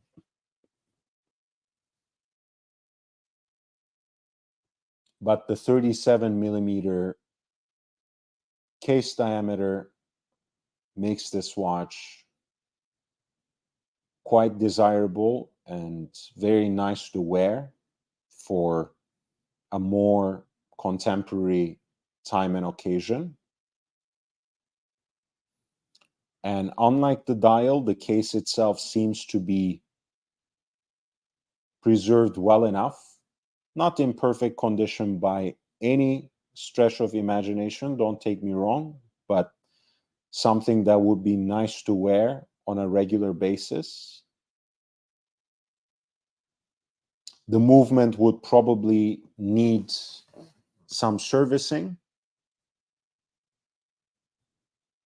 Once again, you have the benefit of not having to pay an additional buyer's premium on top for this lot 57, which is a Universal Genève Tri-Compacts, the famous triple calendar hand-wound chronograph with a moon phase indicator at 12 o'clock and a 12-hour counter at 6 o'clock.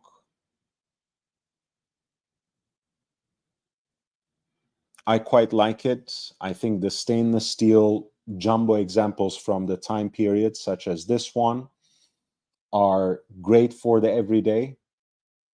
37 millimeters, a very nice presence on the wrist without being too obtrusive or oversized, still staying quite elegant. With about 8 days to go, lot 57, which is a reference 22,258, is currently being bid at 3,350. The buy it now option is fixed at 8,900. G Gadwa, nice to see you, man.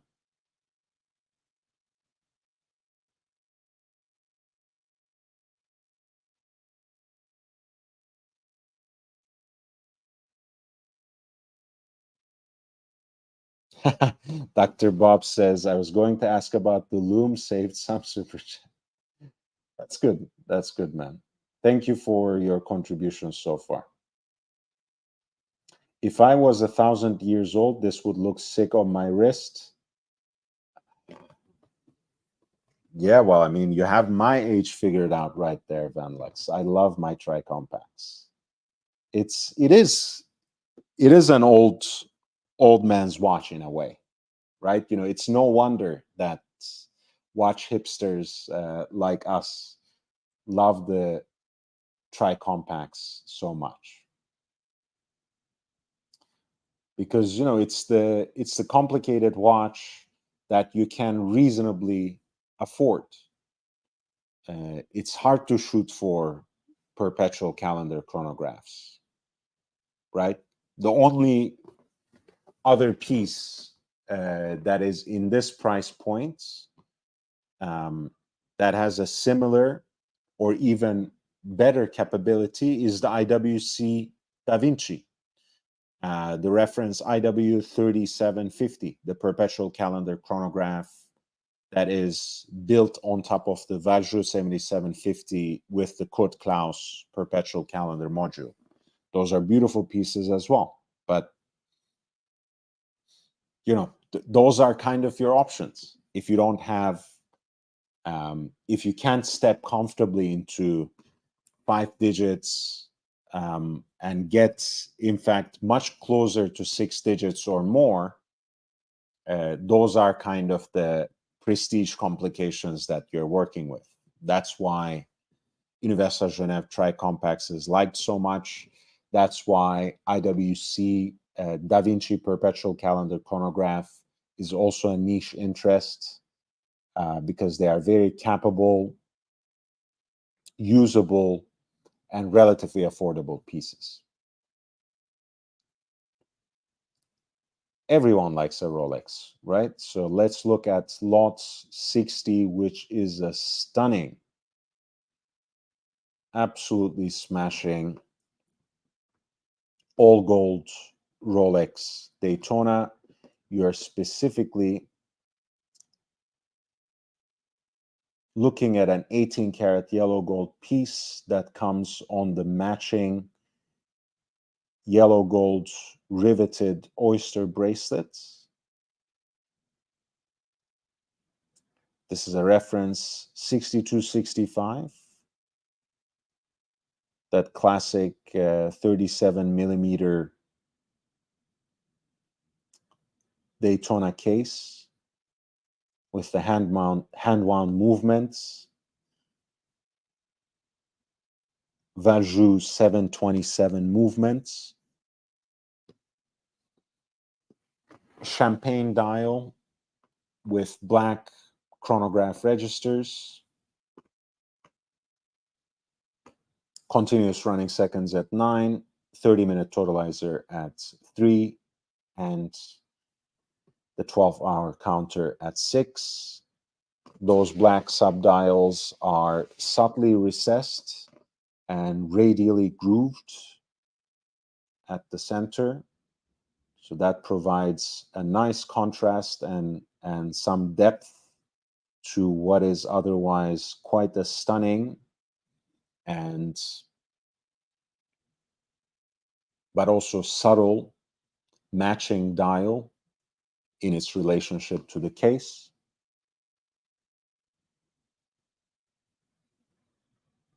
This is a pretty nice example, admittedly.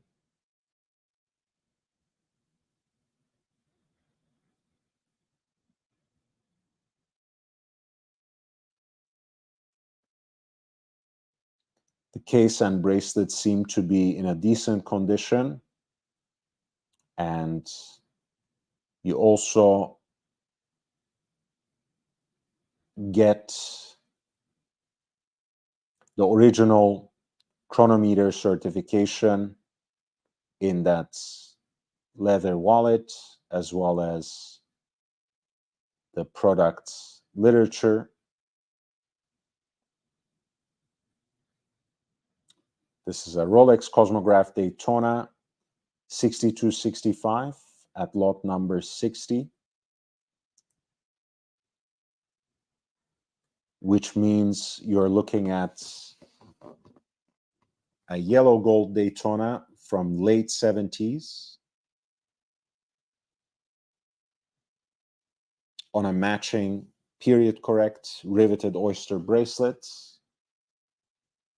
The Valjoux caliber 727 is its beating heart. With about 8 days to go, the piece is currently being bid at $166,800 US dollars. The buy it now option borders at $250,000, exactly 244,650. Let's see if this piece sells and where it actually lands, if it does. Gone Dog, nice to see you, man. Thank you so much for being here. I appreciate you.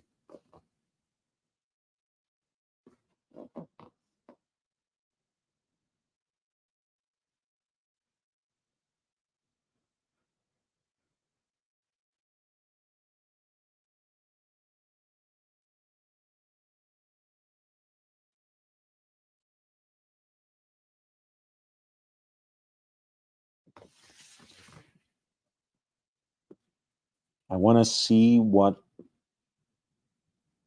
else I can bring you that is original. By the way, we have about half an hour left, maybe a little more. I'm not gonna stay for too late tonight. But please hit the like button. I would really appreciate it.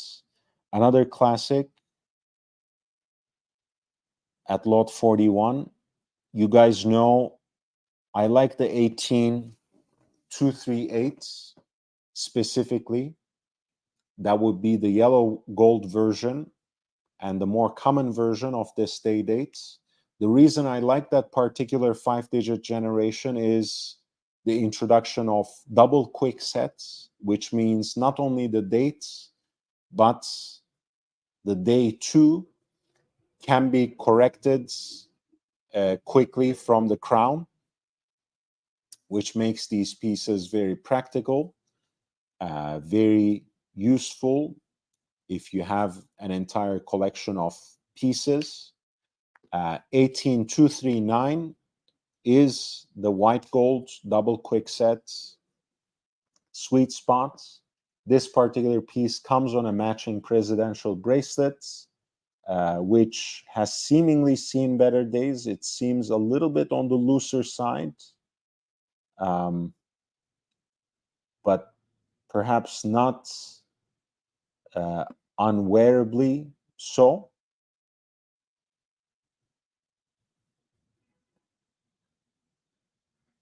The pricing is not outrageous, but it's not nearly the deal of the century either. Again, I don't know where the reserve stands, but the starting bid for this piece at lot 41 is 18,950.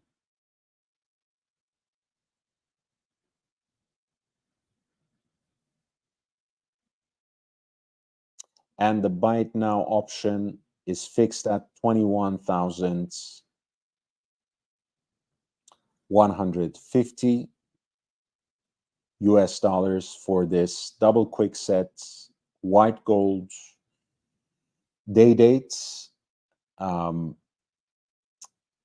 dial is actually pretty common for white gold day dates, and the logic behind it is very simple, right? A lot of people want the day date to scream gold, gold watch, gold dress watch, precious metal piece. Of course, the white gold version is quite subtle compared to the classic yellow gold counterparts. In this case, a lot of times you will see that subtlety, that monochromatic appearance between the case, bracelets, and the silver dial is usually broken up or added a little bit more of a usual interest with gem setting on the dial. In this case, you have 8 brilliant cut diamonds complemented by 2 baguette cut diamonds at 6 and 9 o'clock for the hour markers, which I think is a beautiful touch. Behind those markers, you also have luminous pips, which have aged into this eggshell-like patina. They were once in tritium, which has a much shorter half-life compared to radium, and will have long expired by the time we reach our day. And that's similarly the case with the tritium inlays on the hour and minutes hands.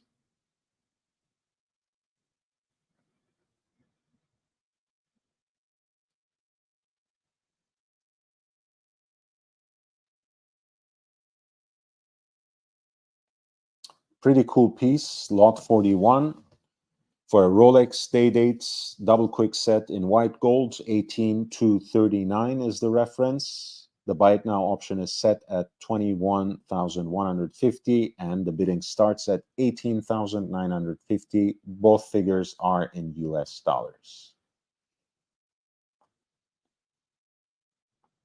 I talked about the tributes to the astronauts. This is lot 32.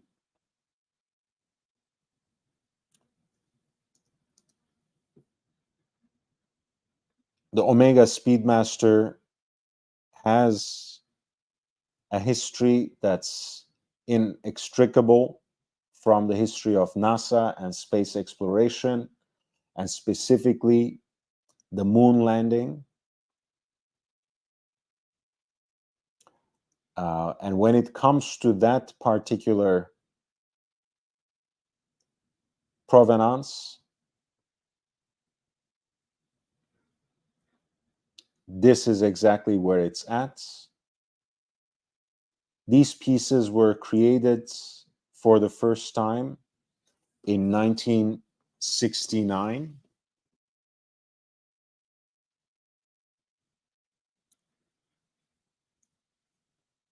in a limited run of 1,014 units. And the first 28 watches, in fact, were presented on November 25th, 1969, in Houston, Texas, at a special gala for all the astronauts who were involved with NASA's missions that ultimately culminated in the moon landing, the Mercury, Gemini, and Apollo missions. Even the astronauts who had lost their lives by that time were honored. The number 1 and 2 of this series were designated for the president and the vice presidents, Nixon and Spiro Agnew, subsequently, respectively. They couldn't accept those gifts publicly, so those two pieces are still kept in the Omega Museum.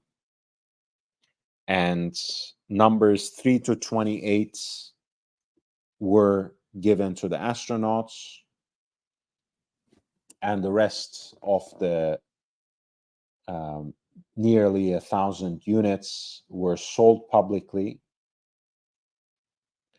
You will remember this watch, you will recall this watch from the 50th anniversary edition, from the modern version from 2019, which was also made in 1,014 pieces, of course, with the modern accoutrement. But this is the original, the Speedmaster Professional case, burgundy aluminum bezel, onyx hour markers with a champagne dial,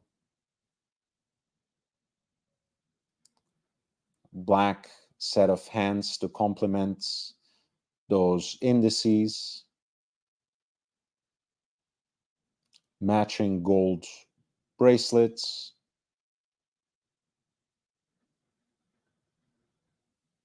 and the case back commemorates the watch as the first watch worn on the moon, Apollo 11, 1969, and this is number 204 of those Speedmasters. Incidentally, these were also one of the first series of Omega watches to feature what was then the new movement, caliber 861, that transitioned, of course, from the original Moonwatch movement, Omega 321, which was in its turn derived from the Lemania CH27.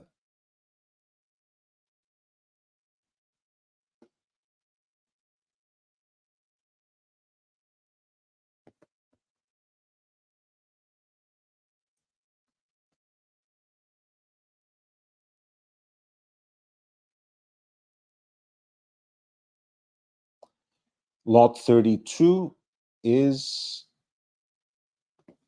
the original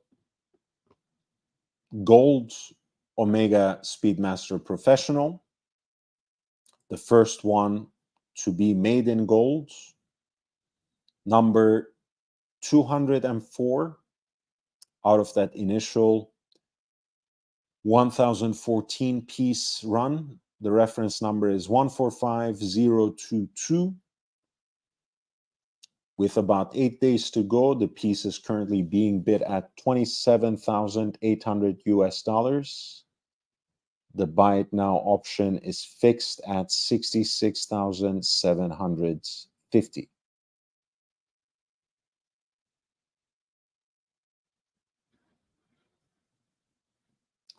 Dr. Bob says Kubrick filmed the fake moon landing on location for reals. That's amazing. Yeah, I like that. That's one of my favorite shticks.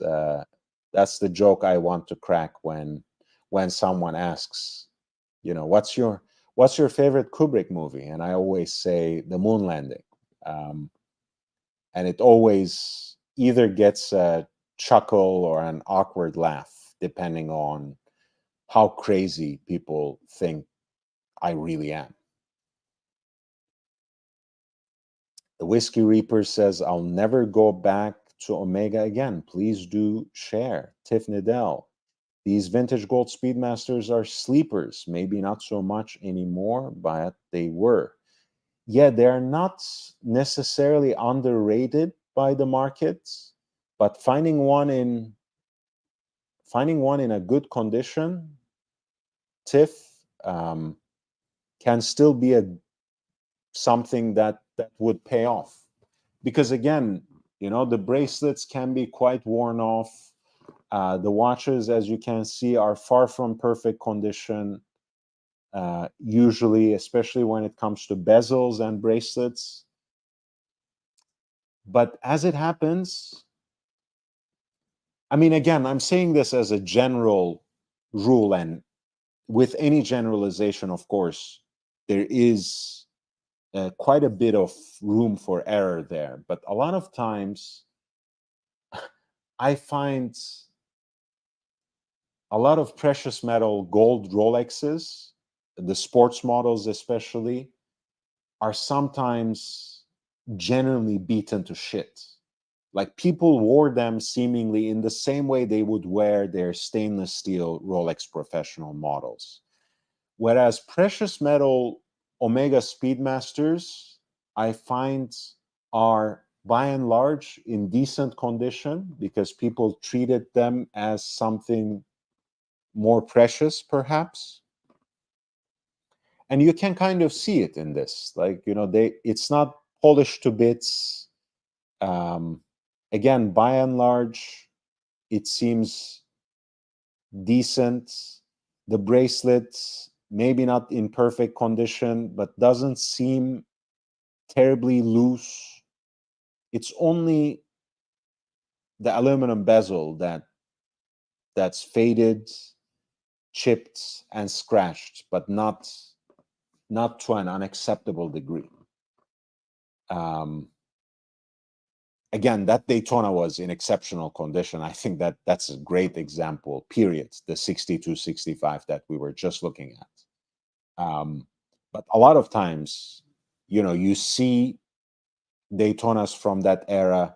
Oftentimes the bracelet is not there. I know sometimes people bought them without bracelets, but not always. They were not this rare to be on the bracelet. Um, So a lot of times the bracelets are either shot beyond recognition or are simply not there, lost or broken. Um, the cases might be polished beyond recognition. The bezels incredibly damaged. In this case, you have a watch that is in a pretty decent condition. I mean, with the perfect uh, bracelet and perfect bezel, something like this could be worth easily $50,000. I don't know if I would recommend it at this price, but in the best condition, these are worth something, and they are limited in number at the end of the day, right? There are less than 1,000 pieces that are publicly available and that would not go for insane premiums, since they didn't actually belong to the astronauts. Here's a D series Royal Oak,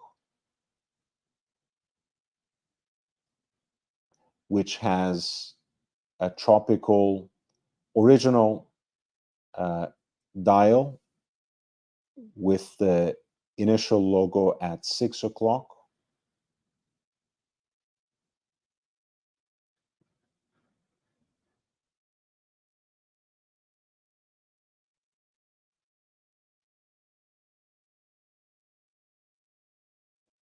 Good morning, Memovox. For your information, Earth is flat.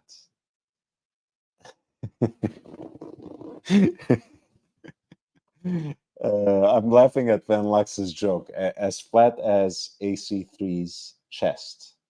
Yeah, make of that what you will. Make of that what you will.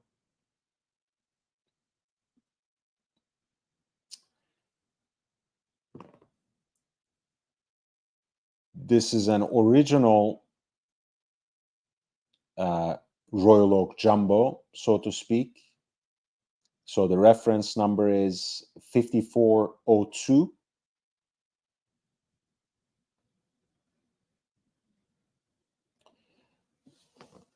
The Jarajanta design, when they were first made, were supposed to be a limited edition of 1,000 units. But later on, they were made in 4 series. And altogether, a little over 6,000 units were produced.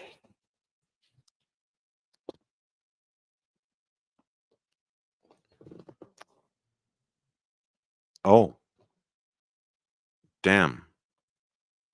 I thought I was charging this, but it did not charge. So let me charge the second one because I'll barely make it to the end.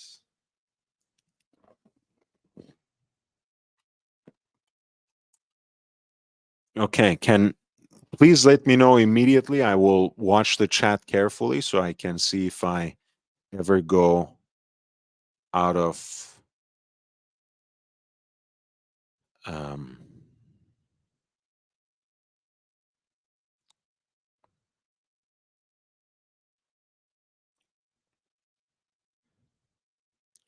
okay, Van Lux says, explain to me why you live in the US.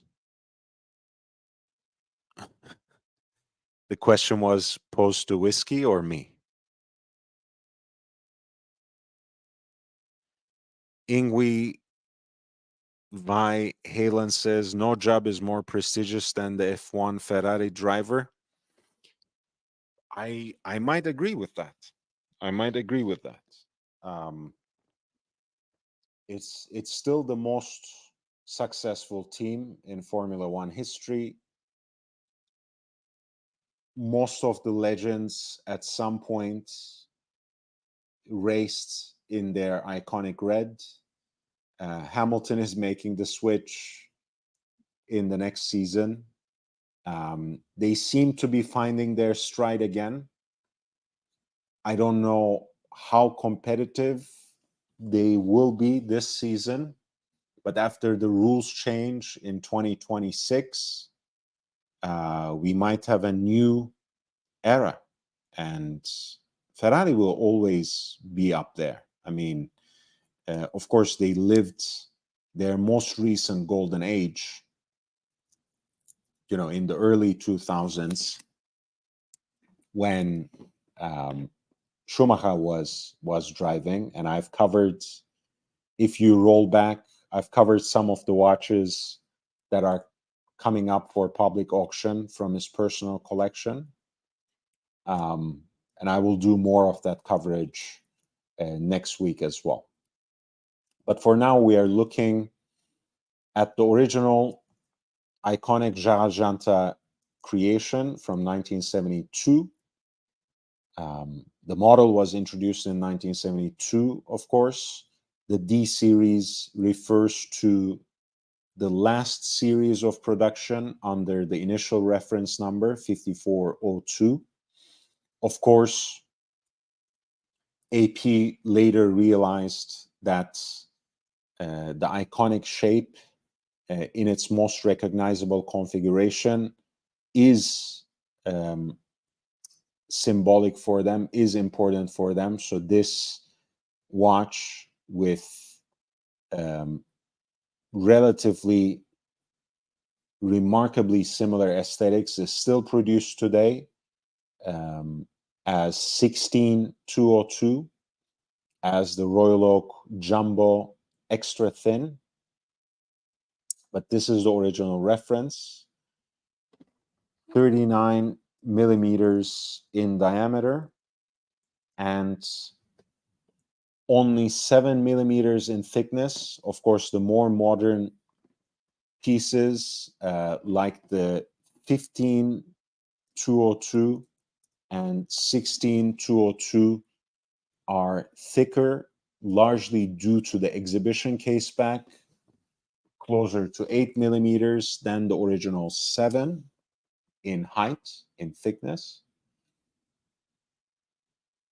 Of course, the watch is recognizable due to its original dial, which here has a tropical aroma, so to speak, that pantograph cut or pantograph drawn tapisserie dial with the brand signature at 12, the applied initials at 6, the date at 3, barrel-shaped case with an integrated bracelet that is styled like an industrial conveyor belt, and the octagonal bezel set in place with exposed hexagonal bolts in white gold in an otherwise stainless steel case.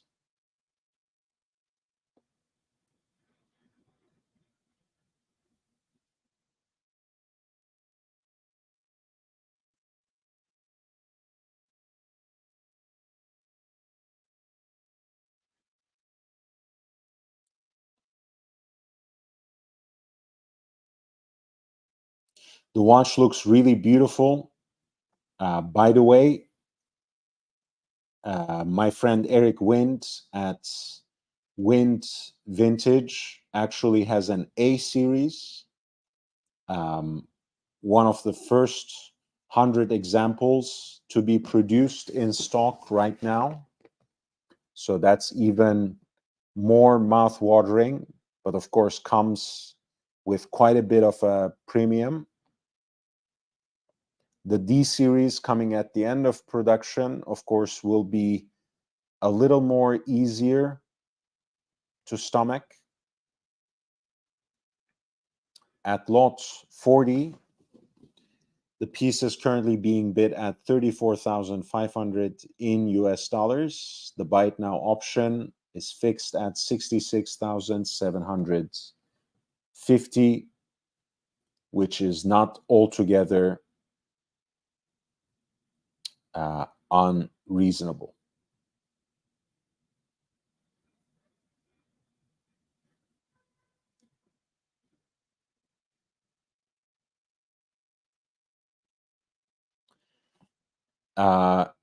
Ingwe Van Halen, I will actually show you what has proved to be a very popular Instagram post for me.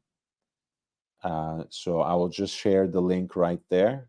That's only one of the watches. There are, in addition to that AP chronograph, there are six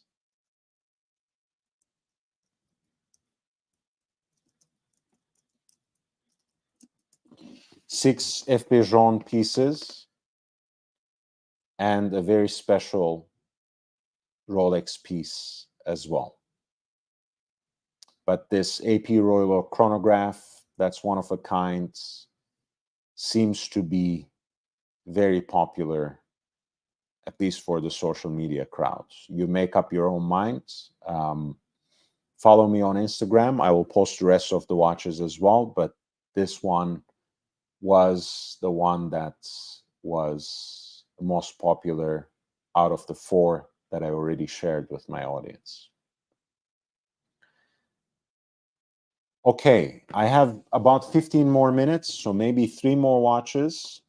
So if you want me to highlight anything before I close for tonight, here's the link.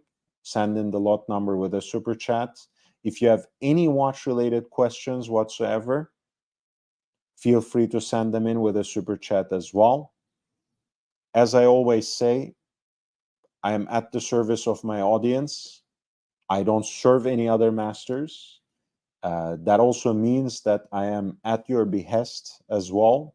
This channel lives, survives, and thrives with your contributions.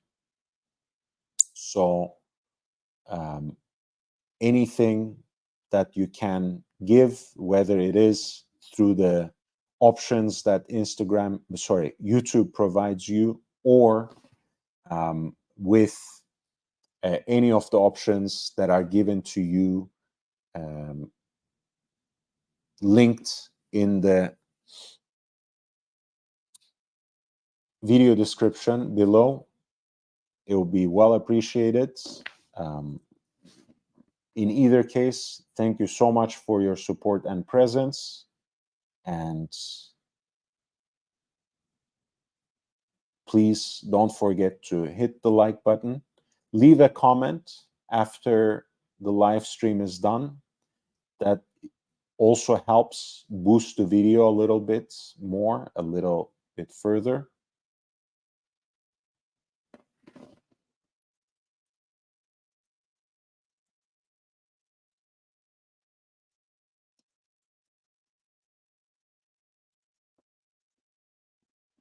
So let me share with you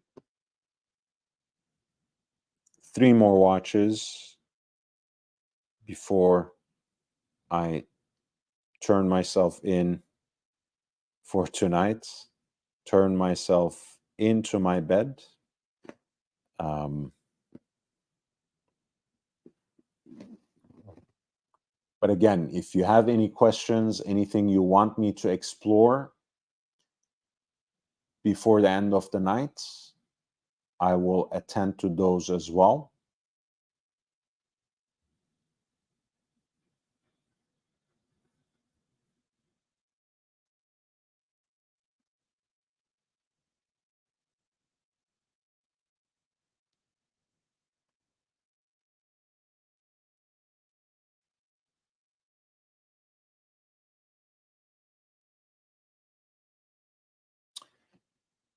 This piece for me is very special.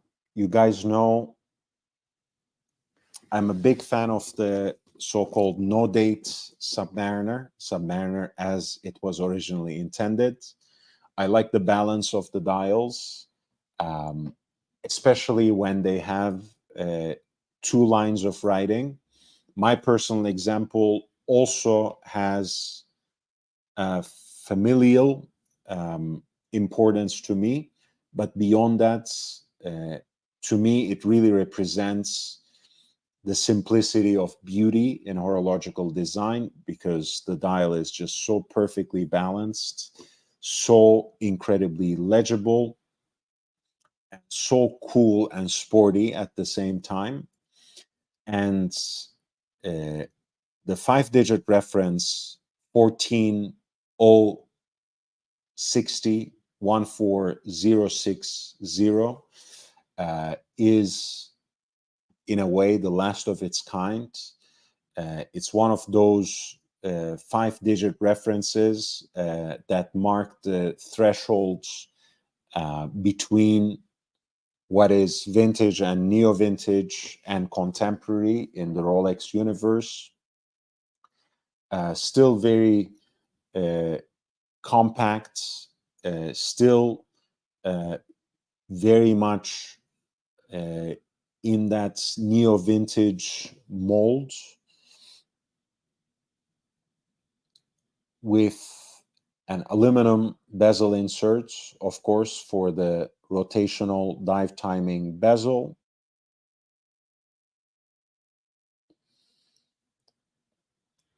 On its oyster bracelets, great for everyday wear, and represented in a decent condition here.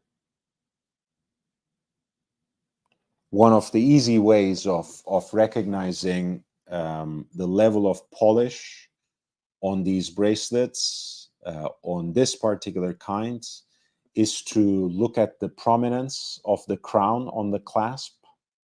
If it has almost disappeared, if it has been smoothed out, run away, turn away, and run like the plague. This seems to be quite fine. Of course, the case needs to be assessed separately. But in that case too, looked from both profiles and here from full frontal view, it's decent and well preserved, if not entirely unpolished. And the watch is in otherwise good condition as well.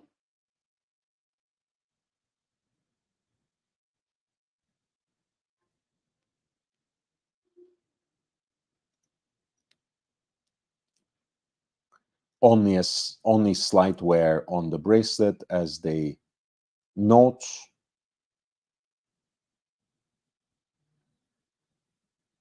The watch is otherwise naked, meaning it comes without box and papers, but it is the quintessential neo-vintage Rolex. Thank you, Whiskey, for your kind words. Thank you, Dr. Bob's Nightmare, for the additional $5. Did anyone ever tell me that I look like Amar Sharif? That's one of the greatest compliments I've ever received. The joke about the channel name, Young Brando, is that at some point in my life, and to a certain extent still, people keep telling me that I look like a young Brando, like from On the Waterfront. So I adopted it as my stage name of sorts, as the name for the channel, precisely because it also conveys this sort of bohemian lifestyle as well, since this channel is about watches and men's style and how watches and other accessories and accoutrements become part of one's lifestyle.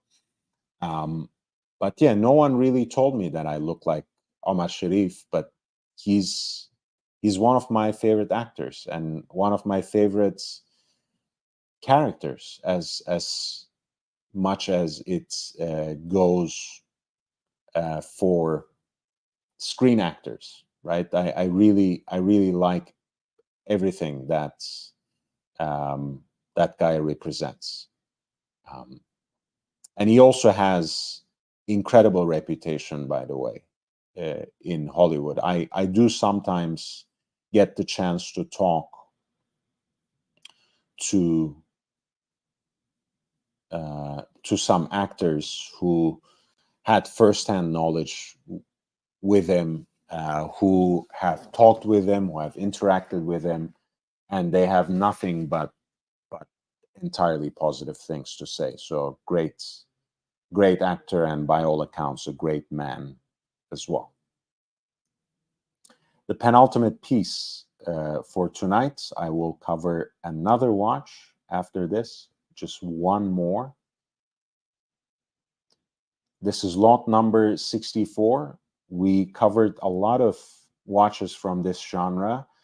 Another quote-unquote cocktail watch, also called Disco Volante, because it has that perfectly round case shape that people call the flying saucer in Italian, which of course was also the name of a movie and also the Italian name for UFO as well, right? The flying saucer. 18 karat white gold in 33 millimeters of diameter on a matching 18 karat white gold integrated Milanese style bracelets, beautiful silver dial, very clean, very nice piece. It's a very interesting genre, right? Very dressy, and not exactly subdued, but in these kinds of configurations, whether it is stainless steel, which you can rarely find even from these prestige brands and more often from IWC, and in white gold, which you can find from Audemars Piguet, as we have already seen in this auction. They can be rather low key too. I don't know if any of you guys watched that movie, The Talented Mr. Ripley.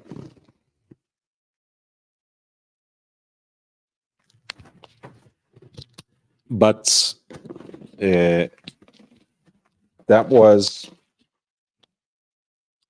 this is the kind of watch that Dickie Greenleaf was wearing in that movie, or Jude Law as Dickie Greenleaf. And it fits beautifully with his relaxed, décontracté lifestyle on the Italian Riviera.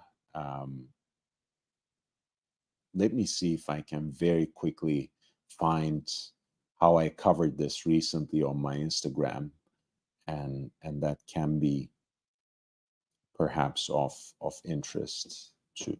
All right, it's right here. And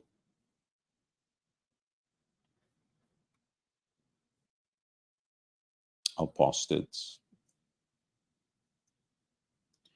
right here to the Instagram post.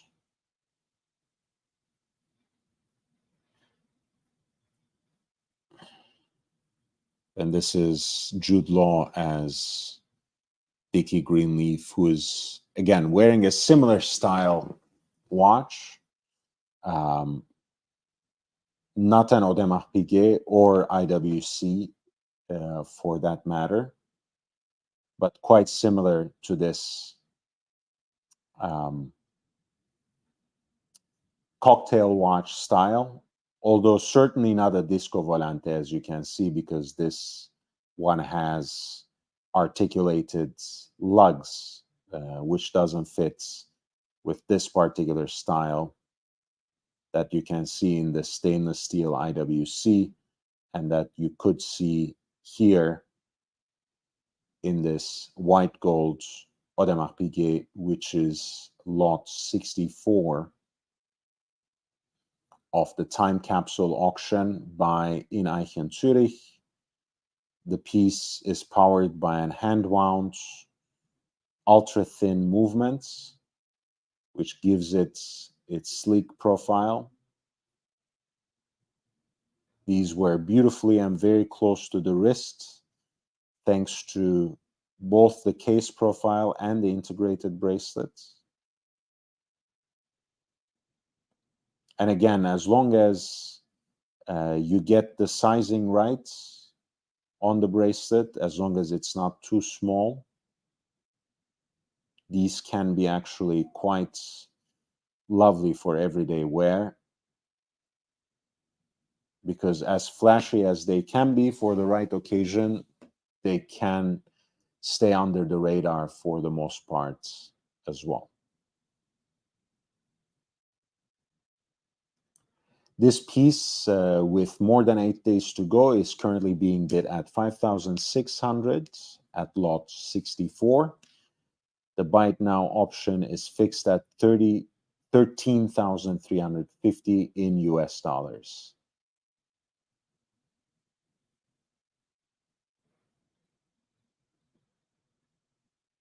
All right, one last piece. What will it be? What will it be? Unless there's a last minute request, I will cover my last watch for the day, and we will come back to this tomorrow night.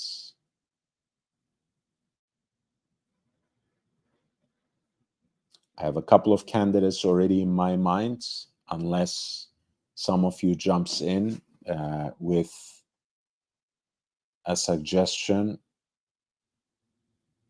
in the way of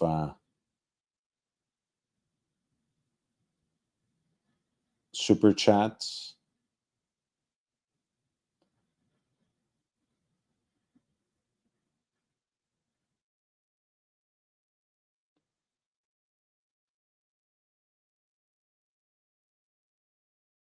It's a difficult choice. It's a difficult choice, but tonight has been a great ride, guys. Thank you so much for being here with me. In fact, I will choose something that's much more affordable, but still just as interesting and enticing, if you ask me, as everything else we have looked at. This is a compressor style dive watch, a dive watch with a compressor, super compressor case, cushion shaped case from the 70s in stainless steel. These cases were used by a wide variety of makers. In this case, no pun intended, the storied jeweler and authorized dealer for many important makers, Bukhara. Bukhara, as you guys know, was recently acquired. Both the network of watch dealers and the watchmaker by none other than Rolex. So perhaps that acquisition increases the interest in this brand as well. Super compressor case is matched with a Milanese style bracelet. This is a double crown super compressor dial, which means the internal bezel can actually be controlled with one of these crowns, which makes it foolproof and tamper-proof and very practical. I think aesthetically quite interesting too, as much as I enjoy the styling that was canonized by the Rolex Submariner and the Blancpain 50 Fathoms.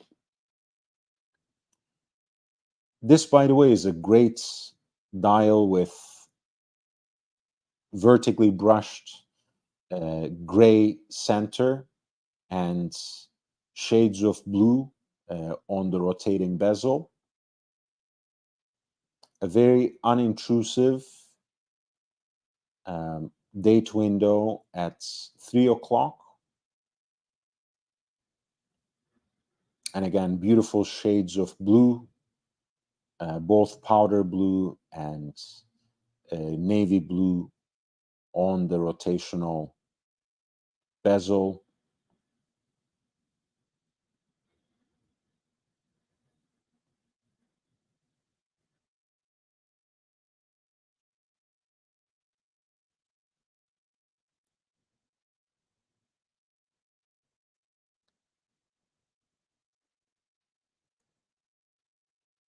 The bracelet itself is not original to the watch. A much later, again, Milanese style bracelet, which goes well with the dive watch genre, but needs to be remarked, is not original to the watch. On the case back, you can see the Bukhara logo and the year 1888, which is the year of their foundation. And quite frankly, I actually quite enjoy the unmarked, unsigned look of the dial, what they call a sterile dial sometimes. Gives it a very utilitarian and somewhat mysterious appearance. I like that.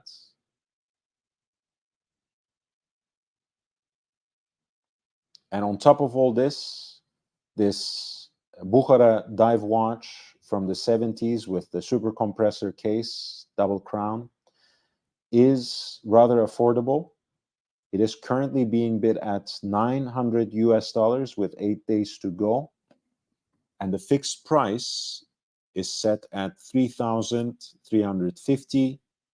In either case, whether you want to see if you can snag it at a much more reasonable price point, or you just want to pull the trigger, tear off the band-aid, and just go with it. In either case, it's a much more attractively priced watch than everything else we looked at for today. I would take my chances and wait for the dying minutes of the auction. I would take the risk, but that's always been my mentality. And I've lost some interesting watches and lost out on some good deals in the process too. So just to put that out there as a caveat, I think this is a great watch in either case and much more affordable than a lot of the watches we have looked at today. So I wanted to present that as an option.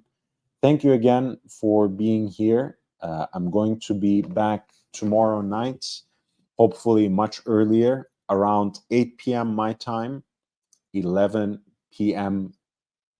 On the East Coast.